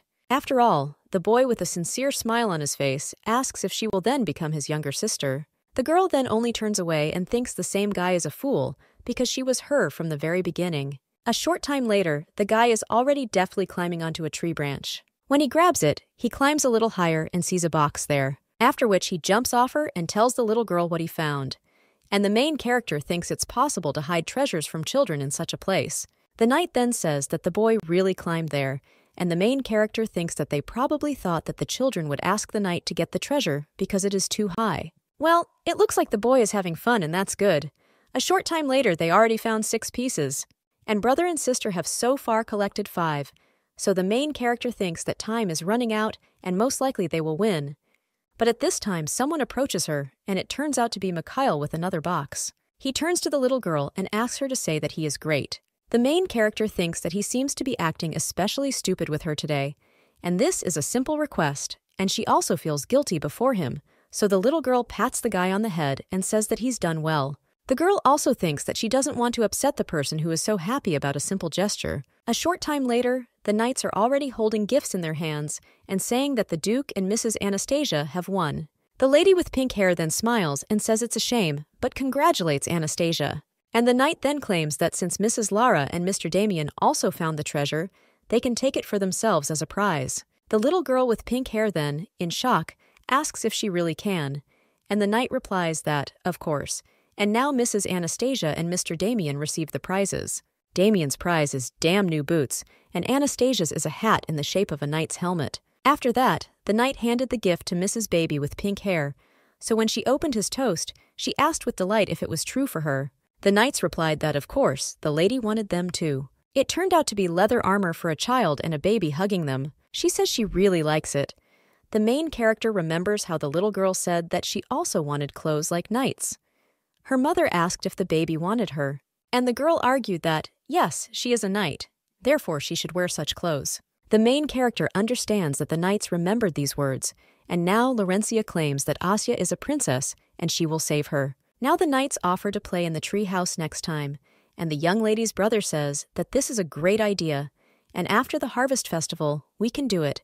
And, as they promised Mikhail, the young lady's father accepted the challenge to fight. Now the blonde tells the little girl to be sure to keep her promise, to which the girl agrees. And the guy smiles in response to this, and the main character wonders if she's really gotten used to him, and now the guy isn't as disgusting to her as before. When the fight begins, Mikhail delivers his first blow and thinks that there are 2 more left. Then the boy smiles, and the young lady's father thinks that all he has to do is look at him, and then the fight continues. And receiving another blow, the boy staggers back, but he still decides not to give up, and again stands firmly on his feet. swinging his sword, and once again earlier than the young lady's father. The man with pink hair says that the guy's skills have grown a lot, and he's even starting to get nervous. But he insists he won't give up so easily. The main character wonders if the father is too serious with his 6-year-old child. And the little girl thinks that her father clearly has high hopes for Mikhail. The fight is still going on, and when the young lady's father sees that the boy is already tired, he asks why. Why don't they finish it slowly? Well, the boy then asks the gentleman to fight a little more, and the young lady's father tries to object. However, the boy says that he won a little more in the search for treasure, after which he abruptly jumps from his place and runs with all his might to the young lady's father. And while he lost his vigilance, the boy wounds him. Everyone in the room is shocked, including the main character. They scream Michael's name, and the boy, seeing that he was still able to win, sincerely smiles, and he says that he still won, after which he bows before the Duke and puts his sword aside and then immediately heads towards the main character. A young man with blonde hair with a smile on his face asks if the little girl saw that he dealt 3 blows. The main character thinks that he really was able to defeat his father, and then she sighs and realizes that a promise is a promise, after which she calls the guy cool. The boy heard this and cannot believe his ears and stands in a stupor, but then he immediately tilts his head back as if trying not to cry and calm down. After which he looks at the baby again and asks if he can then be considered her brother. Anastasia is a little surprised by these words and then looks away, and she thinks that this is so embarrassing. However, the guy is already her, like her brother. On the eve of Thanksgiving, Mikhail went home for 3 weeks, Damien's birthday, and the little girl thought that he was constantly in their mansion, so she forgot that his house was not there, Damien's birthday. And the Duke then claims that then he will soon send him an invitation, but let the boy tell him not to overexert himself. Michael then bows and says okay to the Duke, after which he looks at the baby. And with a smile on his face, he whispers that he will be back soon, and their main character only nods in response to this. The whole family of the young lady looks at her in surprise, and when the boy leaves, she waves to them. Then the father of the main character waves back at him with a smile. Well, then he coldly claims that their youngest is too cute and her father's problem. A little time later, the main character thinks that time has flown by and Thanksgiving Day has arrived. Now the pink-haired baby screams in delight, and the young lady thinks that in contrast to the spring festival with many colorful flowers, the fall festival is filled with various goodies. Now the little girl with pink hair says how delicious everything looks, and the main character thinks that this is a holiday for the people who have experienced many difficulties over the year. The whole family put on simple clothes and mingled with the people to enjoy the festive atmosphere. And now the young lady's sister offers the little one another tasty treat, but the girl says she's full. When the little girl continues on her way, she turns to the girl and thinks that sister can't eat because she's worried about her. Lara says that she is ashamed to eat one, and when one of the maids tells the mistress to eat with her.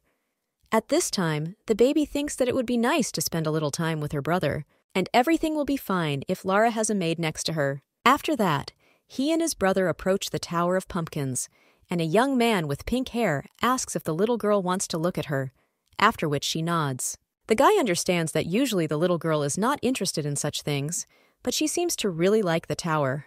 With a smile on his face, he says that the tower is very high and it's difficult to see the whole thing, so he offers to lift the baby. But suddenly they hear parents nearby saying that their children liked the tower made of joints. The father then says that when Damien was little, and at this time the guy realizes that these are his parents again. And lately, they often tell shameful things about him in front of their sisters, things he doesn't even remember. So the guy comes up to them and thinks, how can you stop your parents? Then he turns to his mother. Well, she only claims that then there were only 3 of them, and Damien was interested in everything around him. Therefore, when she literally turned away for a second, the guy suddenly disappeared and really scared her. The guy's father replies that it's true, and he made my mom worry a lot. The main character notices that her brother is squeezing her hand more tightly. The girl thinks that bruises will appear and then turns to her brother. But seeing his face, she understands that she shouldn't say now that she's in pain.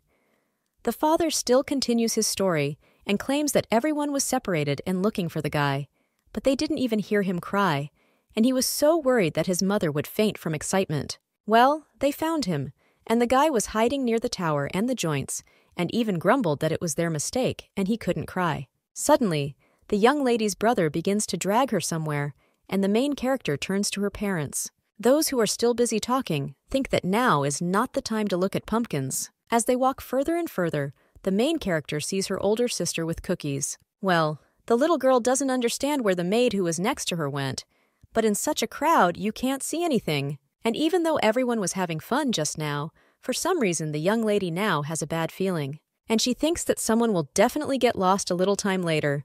These two are already approaching one of the trees. And the boy with pink hair asks if his parents like to embarrass him so much with things he doesn't remember. The main character looks at her brother and thinks that he is a smart future heir to the dukedom. And she doesn't know anything about the guy's childhood until he was 6 years old, so it's hard to imagine that his brother was very young, as his parents say. But for them, the guy is always their favorite son, and naturally they think he is cute, but it seems that the brother does not like to look like a small child in front of them. So much so that he ran away holding her hand. The guy now claims that he should be a role model, and the main character, looking at his face, now understands what he is thinking about. Well, the young man then turns to Anastasia and looks at her hand. He sees that a red mark has appeared there from his grip. The guy immediately feels guilty and leans over to his sister, apologizing to her and then asking why she didn't cry. He also asks why she doesn't say anything when something like this happens. The girl then only asks if she is bad, but the guy claims that no, and she's not bad. He claims that he is not talking about this, and also did not know that she was hurt, so he apologizes. After which he hugs his sister and asks her to just talk if she's uncomfortable. The little girl turns to her brother, and he says that he is to blame, but the little girl claims that everything is wrong and he is not to blame. The boy is surprised by this, but suddenly he hears someone calling them. The little girl wonders if something happened to her sister, and the guy picks her up and says that they will run and shake her a little. While the young lady's mother asks where everyone went and thinks what will happen if something bad happens, and the father claims that the knights will definitely find them, Damien runs up to them, and when the parents turn around, they see their son with the baby, who asks where Laurencia is. The mother then just hugs her son and asks where they ran away. After all, they were so worried. The boy is then silent, and when his mother releases them from her embrace, she claims that the maid is looking for Laurencia, so he asks what has already happened. The parents look at each other and say that she decided to play hide and seek, which is why they are looking for her, and the main character understands that this is a lie, and her mother lied on purpose so as not to worry them, but the little girl still thinks about what really happened. She uses her powers and thinks that there are many people at the festival, and this worries her even more. After which a puppy appears in the air and turns to the mistress, and then asks why she didn't call him for so long, and is his help really no longer needed because she didn't call him for a whole week. But the little girl only turns to the puppy and says that her sister is missing, and if he finds her, she will not bring him back for 3 days. The puppy is surprised by this and immediately sets off. He claims that he will return soon, and the main character thinks that it is a matter of time to find her sister with him. The boy at this time turns to his mother and says that he will also look for his sister. And the main character thinks that things can't be left like this with her brother because she has no experience in family affairs and doesn't know what to do.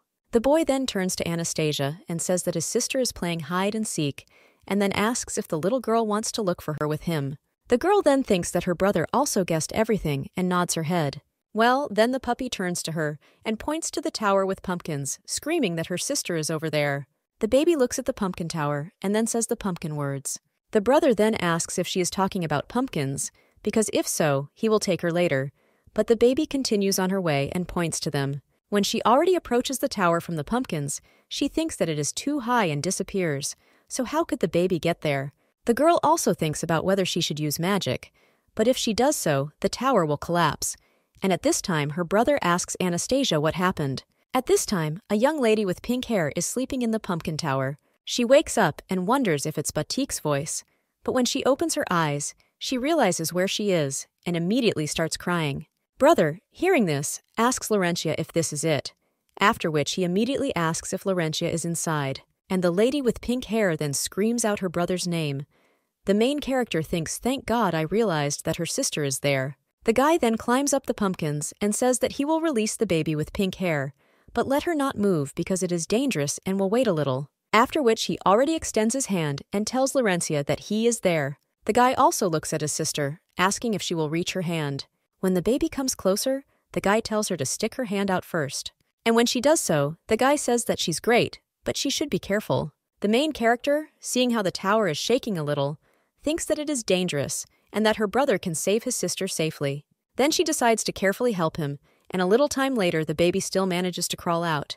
She immediately hugs her brother, and the guy then asks why his sister climbed there. And the little girl claims that mom and dad said that he once climbed into the pumpkin tower and she became interested.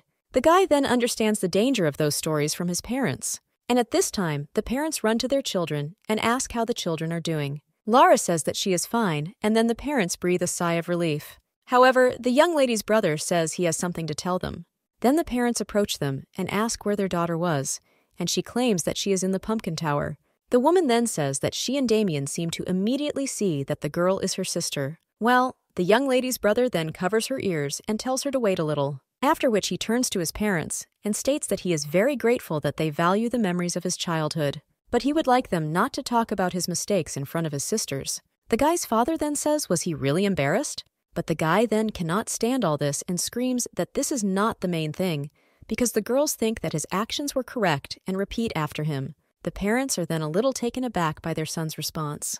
And the guy claims that he wants the sisters to follow only a good example. He also tells mom and dad that he thinks they understand what he means. And my father himself always said that you can only make a mistake once. The man is a little surprised by this, and the boy then opens his sister's ears and apologizes, after which he asks if his ears hurt. The main character, looking at her brother, thinks that he looks relieved, and it seems that his torment has passed on to his father. And the girl, looking at her father, who is almost crying, thinks whether she needs to console adults too. The baby, while in the carriage, says that when she heard her brother climbing into the tower from the joints, she thought that it was a lot of fun inside. And the young lady's mother then says that's how it is, but the brother then turns to Laurencia, and he says that in the future, she should always say where she is going to go, and the little girl agrees. The woman whispers that it would be nice if their firstborn did this too, which makes the boy tense a little. Well, then I look at each other. They both smile, and the guy agrees with his mother. After that, the parents talk to the brother again. The guy claimed that he was very embarrassed in front of his sisters, so he didn't like it all, after which he offered to leave these conversations only between them, and the parents agreed, and then asked if the boy wanted to spend a little more time with his mom and dad. The little girl understands that although everything ended well, her parents were very worried, and she was worried that her 7-year-old brother behaved like a small child, but everything ended well. Now the main character is watching all this through Chaco and says that he is great. As the baby promised, she spent as many as 4 days with him, but when Mikhail returns, she will not be able to call on him for some time. Remembering how the boy asked if the baby had gotten a puppy, the girl thought why the guy was seeing him, but the puppy now claims that he is so happy and asks if he can stay with the girl some more, and continue to sleep with the devil and also protect her while she eats. But the main character says that it's impossible for the puppy to immediately break down and asks why he just won't let this little duke near her, because this brat is one in his teeth, and Chaco is the only strength of the magnificent and majestic devil. The main character thinks that if she doesn't call for a puppy, it won't get worse because this is not such a harsh world. But after that, she claims that she needs Mikhail for now, and the puppy then asks if she really has some kind of great plan, to which the girl replies that yes, but she herself thinks that in fact she doesn't have any plan. But in any case, she alone can prevent the destruction of the world, but she does not want to die. After all, so much time had passed since she last hesitated. The puppy then turns to his mistress and asks if this nasty boy is one of the candidates for the devil's assistant. After all, then nothing can be done, and since the mistress is thinking of taking a subordinate, then he will become Choco's student. After all, Chaco is the best first assistant of the mistress, and if it is that arrogant brat, then he should educate him well so that he obeys his mistress. The main character only smiles in response to this, and then she pets her puppy, but in her thoughts she apologizes to Mikhail, and he thinks that they will probably never be in such a relationship. At this time, she watches her sister and brother playing on the street, and he thinks that it would be good if everything remained as calm and peaceful. At this time, Mikhail's grandfather is sitting behind papers and says that this news is truly stunning. But suddenly, he hears someone knocking on the door, and the boy claims that it is Mikhail and then asks if he can come in. The man then places this document under the others and tells him to come in. Damien's entire birthday. The guy is now saying that it is not necessary to have a party in honor of his birthday because the sealing holiday is coming soon. October 31st is the day God sealed the devil, and since this is a big event, her adult brother again tried to give in. However, his mother says it's good to have many days to celebrate, and she doesn't want to miss any. However, when the boy tries to object, then his mother asks not to take away such joy from her, to which the guy agrees, and the main character understands that for this reason they were preparing for two holidays, the day of sealing and the birthday of her brother. And for the upcoming celebration, Mikhail Leventis returned again. The boy is now holding picture books for children in his hands and says that he brought these especially for the baby. The main character is then already reading one of them, and the boy claims that 3 weeks passed and the girl was still washing. The little girl thinks that he didn't have time to come when he's already chatting, after which she shakes his hand. The guy then says that he is glad to see that the younger Duchess did not hate him anymore, and the girl thinks what kind of nonsense he is talking about, and yet he continues to see a little child in her. But when the boy takes the baby's hand in his, he kisses it. No, he missed the younger Duchess and looks at her, but suddenly someone turns to Mikhail, and the guy shudders from this. This man claims that the boy did not greet the Duke and immediately ran to the younger Duchess. It turns out to be Mikhail's grandfather, and he asks if this is what he taught the guy. The boy immediately gets up from his seat and tells the girl that no, and he says that then let him go out, and the boy agrees. The main character realizes that this is the first time she has seen such a nervous Mikhail, and that man is his grandfather, Archduke Leventis. The man then locks eyes with the young lady and then turns around, after which he apologizes to the younger mistress and claims that he will officially introduce himself later, and the little girl thinks that the rumors do not lie and he is very cold. But the man could have simply sent a servant to call Mikhail. Therefore, she does not understand why Mikhail's grandfather came in person. Today we had dinner with Archduke Leventis, and the table was richer than usual. The young lady's father thanks the Archduke for coming despite his busy schedule. Well, he only said that he was sorry that he left them a grandson, and most rarely visited them. The young lady's mother then asks him not to say that because their children have a new friend, and it's just great, but the men say that he should thank them for the breed. After all, even if this boy brings trouble, they are always kind to him. The young lady's parents say that they are from, and Mikhail is very well-mannered and also curious, so she thinks that this is wonderful at his age. Sweep then thanks the Duke for such words, and the main character is eating her food at this time, but suddenly she feels a gaze and wonders if it's Mikhail. Well, when she raises her head, she sees that it is most likely Archduke Leventis. But when we look at him, the man just turns away in the other direction, and the little girl wonders if it was just her imagination. But she still thinks that before he turned away, he smiled at the corners of his mouth. Now the Archduke asks the young lady's father if he has thought of going to the capital in the near future. The man replies that yes, but the children are still small, and he wanted to show up during the New Year festival because if he doesn't come, he will upset His Majesty. The young lady's brother and sister are feeding her treats at this time, and the main character wonders if her father will really go to the capital, come to think of it. Last year, her parents left when she was kidnapped and were forced to urgently return, and after that day, they never went far. Mikhail's grandfather is now thinking, and then, when he puts down the cutlery, he claims that he doesn't think it's a good idea to go to the capital this time. The young lady's parents then ask if something happened. The man, after a short pause, claims that he has heard rumors from the palace. After this, there was silence at the table about the fact that Her Majesty was now in a position. The main character thinks, aren't people usually happy about such news? But looking at the faces of her parents, she sees that they are not happy at all now, and wonders why their faces are so gloomy. The main character begins to use her powers and thinks that she should send Chaco there. A little later, the young lady's mother is already kissing her on the forehead, and her brother too, as well as the little one with pink hair, after which she also kisses Mikhail on the cheek and wishes everyone good night. The Archduke also bids everyone good night, and Michael bows to him as the pink-haired lady notices the man. He turns to his grandfather, and when he leans over, asking what it is, then the little girl kisses him on the cheek and wishes him good night. The Archduke is a little surprised by this, and so are Mikhail and his friend. The Archduke strokes the baby's head, and then he turns to the main character, and she thinks why the Archduke is looking at her like that, and does he really want a goodnight kiss from her too? Well, when she sees his gaze again, she understands that nothing can be done. Then she holds out her hands. The young lady's family then smiles and says that the youngest liked the Archduke too, after which the baby kisses her grandfather's cheek, which makes him smile. He also pats the girl on the head and says that this is probably why this boy likes her so much. But the main character thinks that according to this logic, shouldn't he like sister more, and she doesn't understand something at all. The brother and sister's rooms are on the second floor in the east wing, and hers are in the west, as is the guest bedroom. The young lady's brother and sister say goodbye to the baby and say that they will see each other tomorrow, and the boy also wishes Michael good night. The blonde man wishes them good night too, and waves to them together with the main character, after which they head to their rooms, and the boy asks if this is the first time they will sleep together.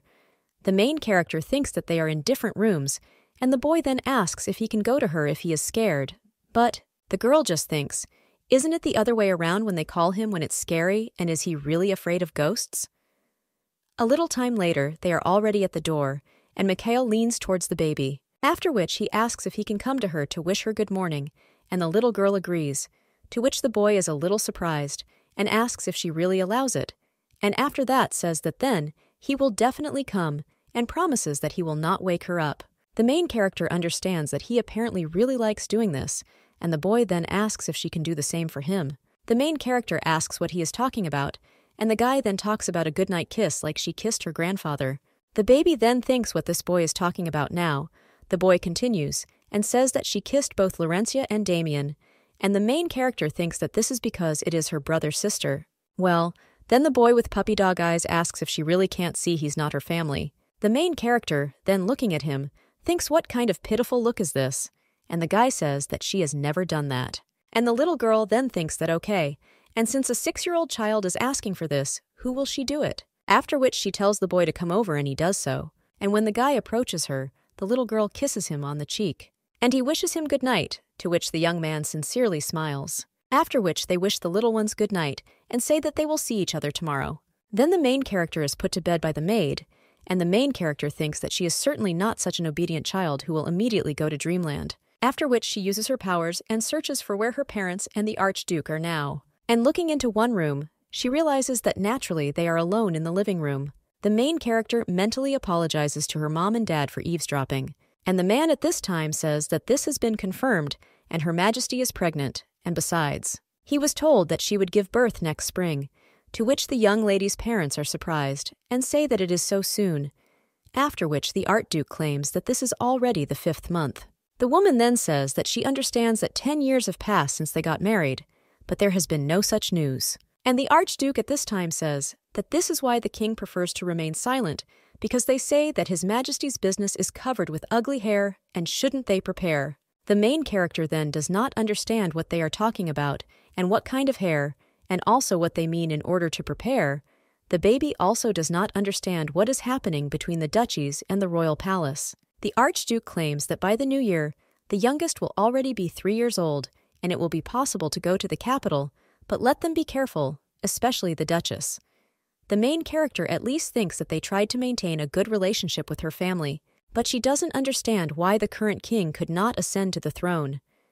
Archduke claims that this is the reason why His Majesty inherited the throne. The idea is that the Duchess renounced the throne. The main character understands that her birthplace is the kingdom of Farshan, which cannot be called peaceful, and even her mother, before her marriage, was in the midst of a struggle for the throne with many heirs born of the previous king. While the brothers plunged each other into eternal sleep, her mother managed to survive the struggle for the throne, but she began to feel disgusted with the royal family, even though she was closest to the throne. But she left him and married the young lady's father. And thanks to this, her barely surviving and hiding half-brother Luxius became king. After listening to Chaco, the main character realized that her mother's choice was right. And she doesn't know if Luxius thought about the shortcomings of his abilities, but he tried to maintain friendly relations with many aristocrats, and especially with the family of Duke Endovlan. He couldn't ignore the influence of the young lady's mother. After all, the Duchy of Endovlan was deeply rooted in the history of the Farshan kingdom, and my father personally participated in the war with the Empire several decades ago. The main character thought that only her family could keep the kingdom under control. But after hearing the story of Archduke Leventus, she became uneasy. The Archduke originally owned the Principality of Leventus, and his family received their title in exchange for unifying with the Farshan kingdom to contain the empire. Initially, the Archduke was addressed as His Highness a lot. When the king noticed this, the Archduke voluntarily refused such treatment.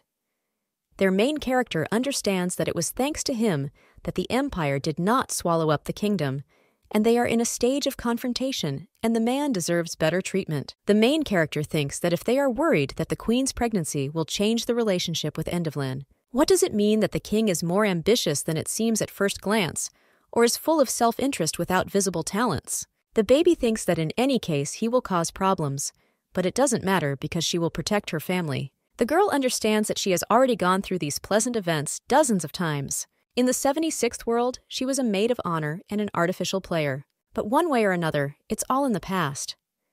A short time later, it was the 4th day of Michael and the Archduke's stay in the mansion. Mikhail persistently asked her for a kiss with wishes of good morning and good night.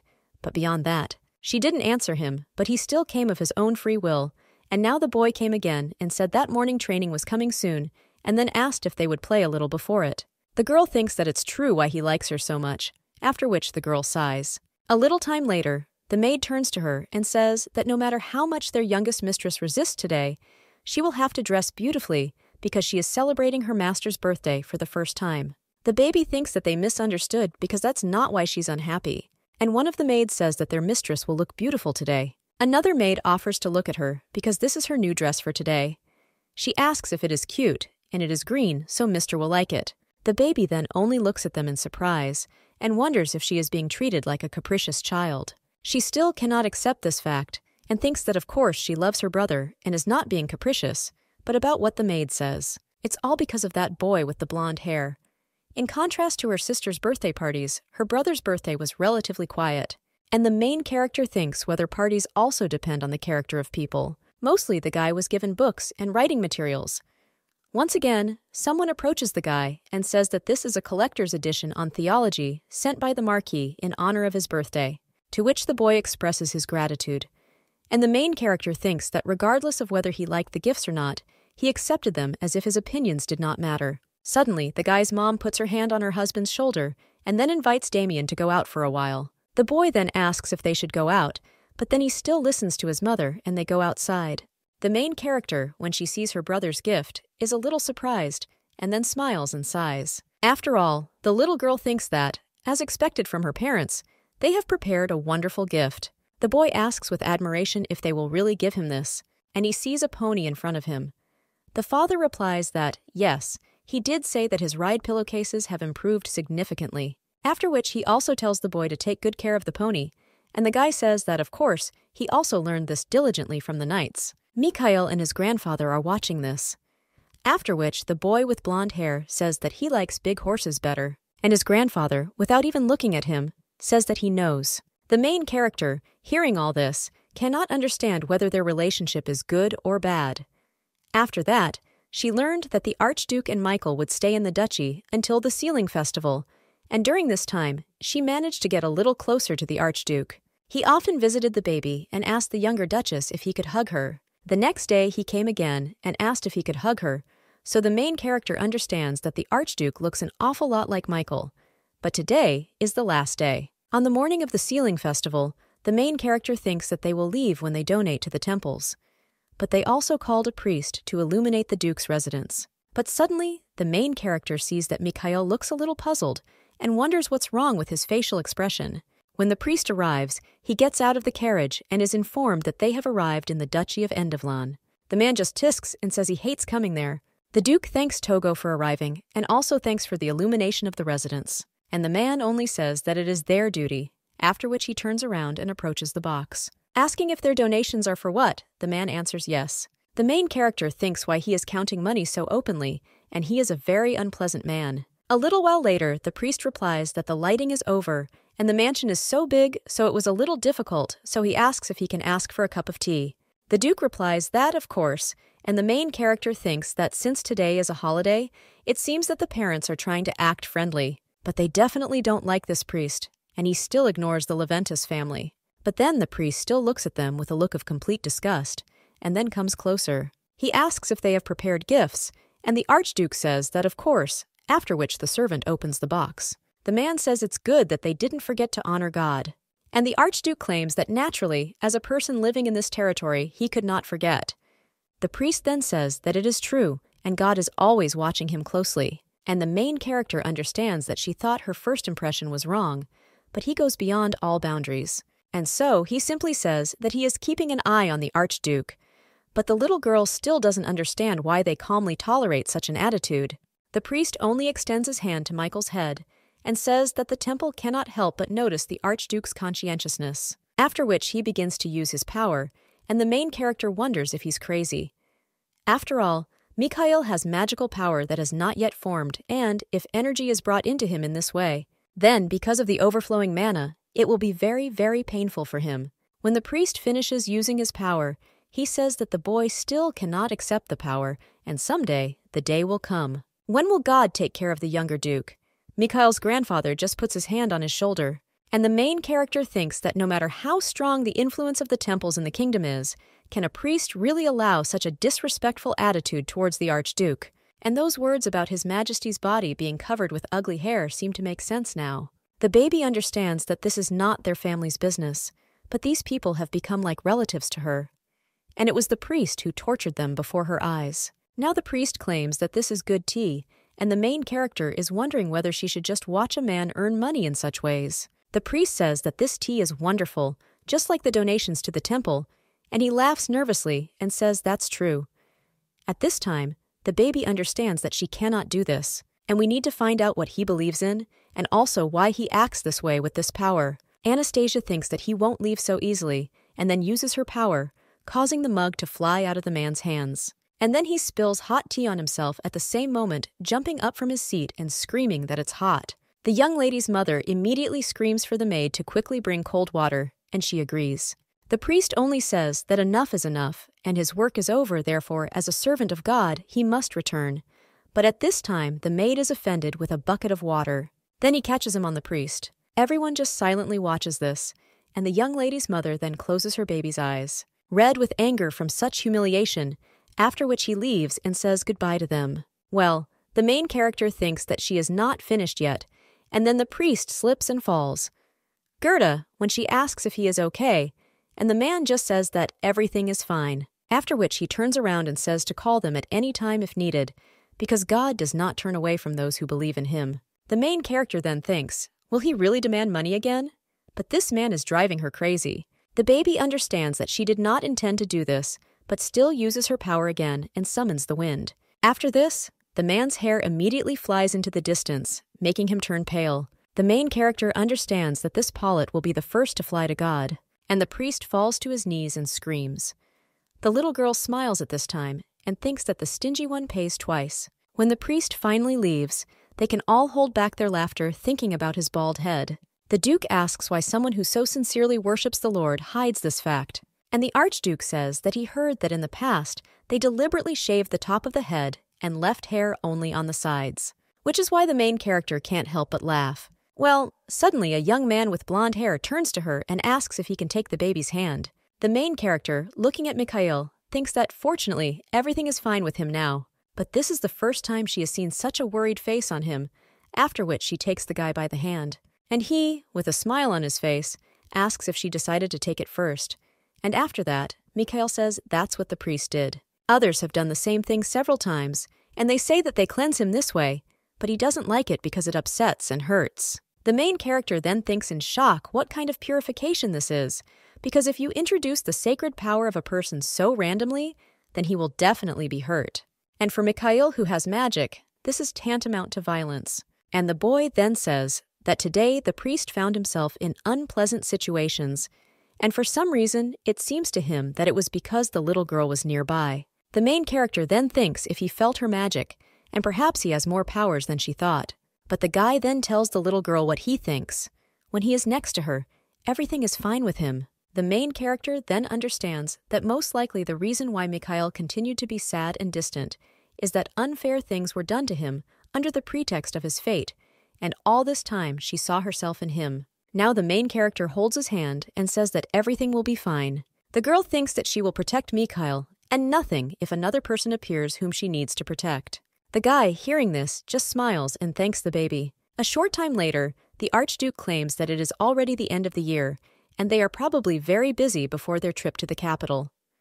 Well, the young lady's parents say that there won't be many applications for participation in the program this year. The guy's grandfather says that this is true, and it's the same with them, but he just doesn't know whether there will be people willing to participate in this with Mikhail. The main character understands that the Archduke is still worried about whether Mikhail will be chosen. The program is that the nobles bring their children to their peers to spend time together, and this is one of the charitable programs of this world that provides educational opportunities and payment in exchange for carrying out any assignments, and this is a kind of work for the students. There have been dozens of applications to join her brother and sister in this program, and that's not a bad thing. But it turns out that there are many more people who avoid Mikhail. Someone turns to the younger Duchess, and it turns out to be the Archduke. He offers the little girl a hug goodbye, to which she agrees. After which the man takes the baby in his arms and says that she is still a hammer, and perhaps she does not like this boy. But he will be glad if the baby gets attached to him. The main character agrees and thinks that the Archduke is not without flaws, but he is very worried about Mikhail. Then the man enters the carriage and says goodbye to them, and the boy also waves to the baby. The girl thinks it was a good meeting. After that, due to preparations for the New Year's ball, time flew by, and the parents dealt with many things. They chose two to participate in the program with their brother and sister, and did not forget to provide a bonus to the services at the end of the year. Within a month, things were completed, and the first week of December arrived. After which they went to the capital, and now the little girl asks her mother why Dad left without them. And the woman replies that Dad is a duke and he has a lot to do, so he left earlier. And they are still small, and driving fast can make them sick. The lady with pink hair then says that's a shame. After which it gradually begins to get dark, and everyone in the carriage falls asleep. The main character understands that there are knights nearby, but it's still worth putting up a protective barrier, after which she does so. The animals that saw the protective barrier did not dare to attack, and fortunately, 3 weeks of travel passed without any incidents. Now the knight claims that it is. Surprisingly, not a single animal came out, and another said that their swords would rust. A little time later, the children's mother reports that the capital is already beginning to be visible, and the little girl with pink hair asks if this is true. The main character looks outside and thinks that the wind in the capital is cool but calm, but she doesn't understand where she got such a familiar strange feeling and premonition that a lot of trouble will happen. The woman tells the children that this is her homeland, and the main character understands that it seems there will be a lot of interesting things there. A short time later, the kids are already dressed in winter clothes and tell their mother that they are ready. The woman then says how cute they are and then offers to go admire the city because the streets are beautiful at the end of the year. The main character realizes that her mother is there for the first time in a long time, and she seems very excited. But this is an ordinary carriage, not like a ducal one, and Mom even put on a hat covering her face, so the little girl wonders if they are just going for a walk. At this time, the young lady's mother turns to Anastasia and then takes her out of the carriage.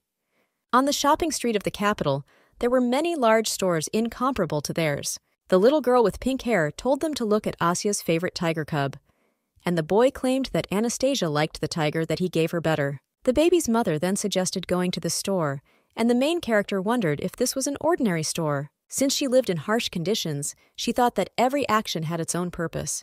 But now they are already in the 4th room with clothes, and the little girl with pink hair shows her mother the ribbon and offers to buy it. The woman then says that they have already bought 2, and the main character thinks that Lara uses polite speech only in such moments, and it's very cute. And the baby at this time says that this ribbon is not for her, and her mother asks who it is for. After this, the lady with pink hair, whose gaze sparkled piercingly, took a step forward, and fixing her gaze on Asia, said that this was for her. After all, she most likely also dreams of the same ribbon, but she doesn't have the courage to ask. And as an older sister, Asia understands that she must take care of her and make her happy. The main character, looking tenderly at her sister, thought how commendable it was that she, being so young, had already achieved so much. The baby, innocently batting her eyelashes, looked pleadingly at her mother, as if praying that all these tempting toys and sweets would miraculously end up in her hands. The saleswoman in the store then tells the lady that the little girl with pink hair has such a kind soul, and she will give it away at a low price, so let them take it. And the main character then thinks that she will have to thank her sister for the beautiful red ribbon that she will give her. And the saleswoman at this time says that Mother is probably happy to have such loving children, and their Duchess claims that she is happy that they are growing up safely. And the woman working in the store then claims that it would be nice if His Majesty had a child. The main character listens and thinks, isn't it known that the Queen is pregnant? After all, rumors from the palace, of course, can slowly reach ordinary people, but it is known that next spring, the Queen of Rockets and everyone should know about it. Well, she doesn't think that Archduke Leventus deliberately spread false information because he always believed it was important to share only verified information and sought to maintain trust among his subjects and allies. After which they all leave the store, But the young lady's brother, when he looks at his mother's face, sees that she is worried about something. He asks his mother about this, and she just smiles and says that it's nothing like that, and she just hasn't been there for a long time. The main character, looking at her mother and her excited expression, thinks that she is most likely worried about the queen's pregnancy, but the baby does not understand what the problem is. After that, they also went to other stores, but no one spoke about the situation in the royal family. But this is the long-awaited news about the child, so the baby does not understand why they are hiding it. However, while the question remains unanswered, time has flown by and the New Year's ball has arrived. Now, a woman says that His Highness even called the children at such a late hour. Looking at her kids, she wonders what the young man with pink hair is up to. A short time later, it is reported that the family of the Duke of Endovlan has arrived. All the people in the hall admire and say that the princess has finally arrived in the capital because so much time has passed and they really wanted to meet, and they also sent an invitation last year and the year before. The main character thinks that it is. Surprisingly, everyone in the room is friendly for some reason. But her mother is the only one who has been awarded the title of princess. However, it is strange that she is still called that, and not duchess, because she long ago married the Duke of Endovlan. The woman claims that the children are still small, so they were originally going to arrive only in a few years, but the women tell her not to say that. One of them claims that she thought that she would not be able to see babies who looked like the princess and the duke for a long time, but she was upset by the princess's words. The baby understands that although they belong to the duke's family, they are still children, and they are treated the same as members of the royal family. And the little girl wonders if the aristocrats still don't know about the queen's child. Well, suddenly in the hall, they report that the reconciler of magic and divine power, Sovereign Farshin, His Majesty King Luxius, Her Highness the Queen, has arrived. The main character then looks at the king and thinks that now they will see what he is up to. The man claims that he sees that everyone has arrived, and of course it is an important day. After which he looks at us at my wife, who is pregnant, and claims that today everyone should bow to the kingdom of Farshin.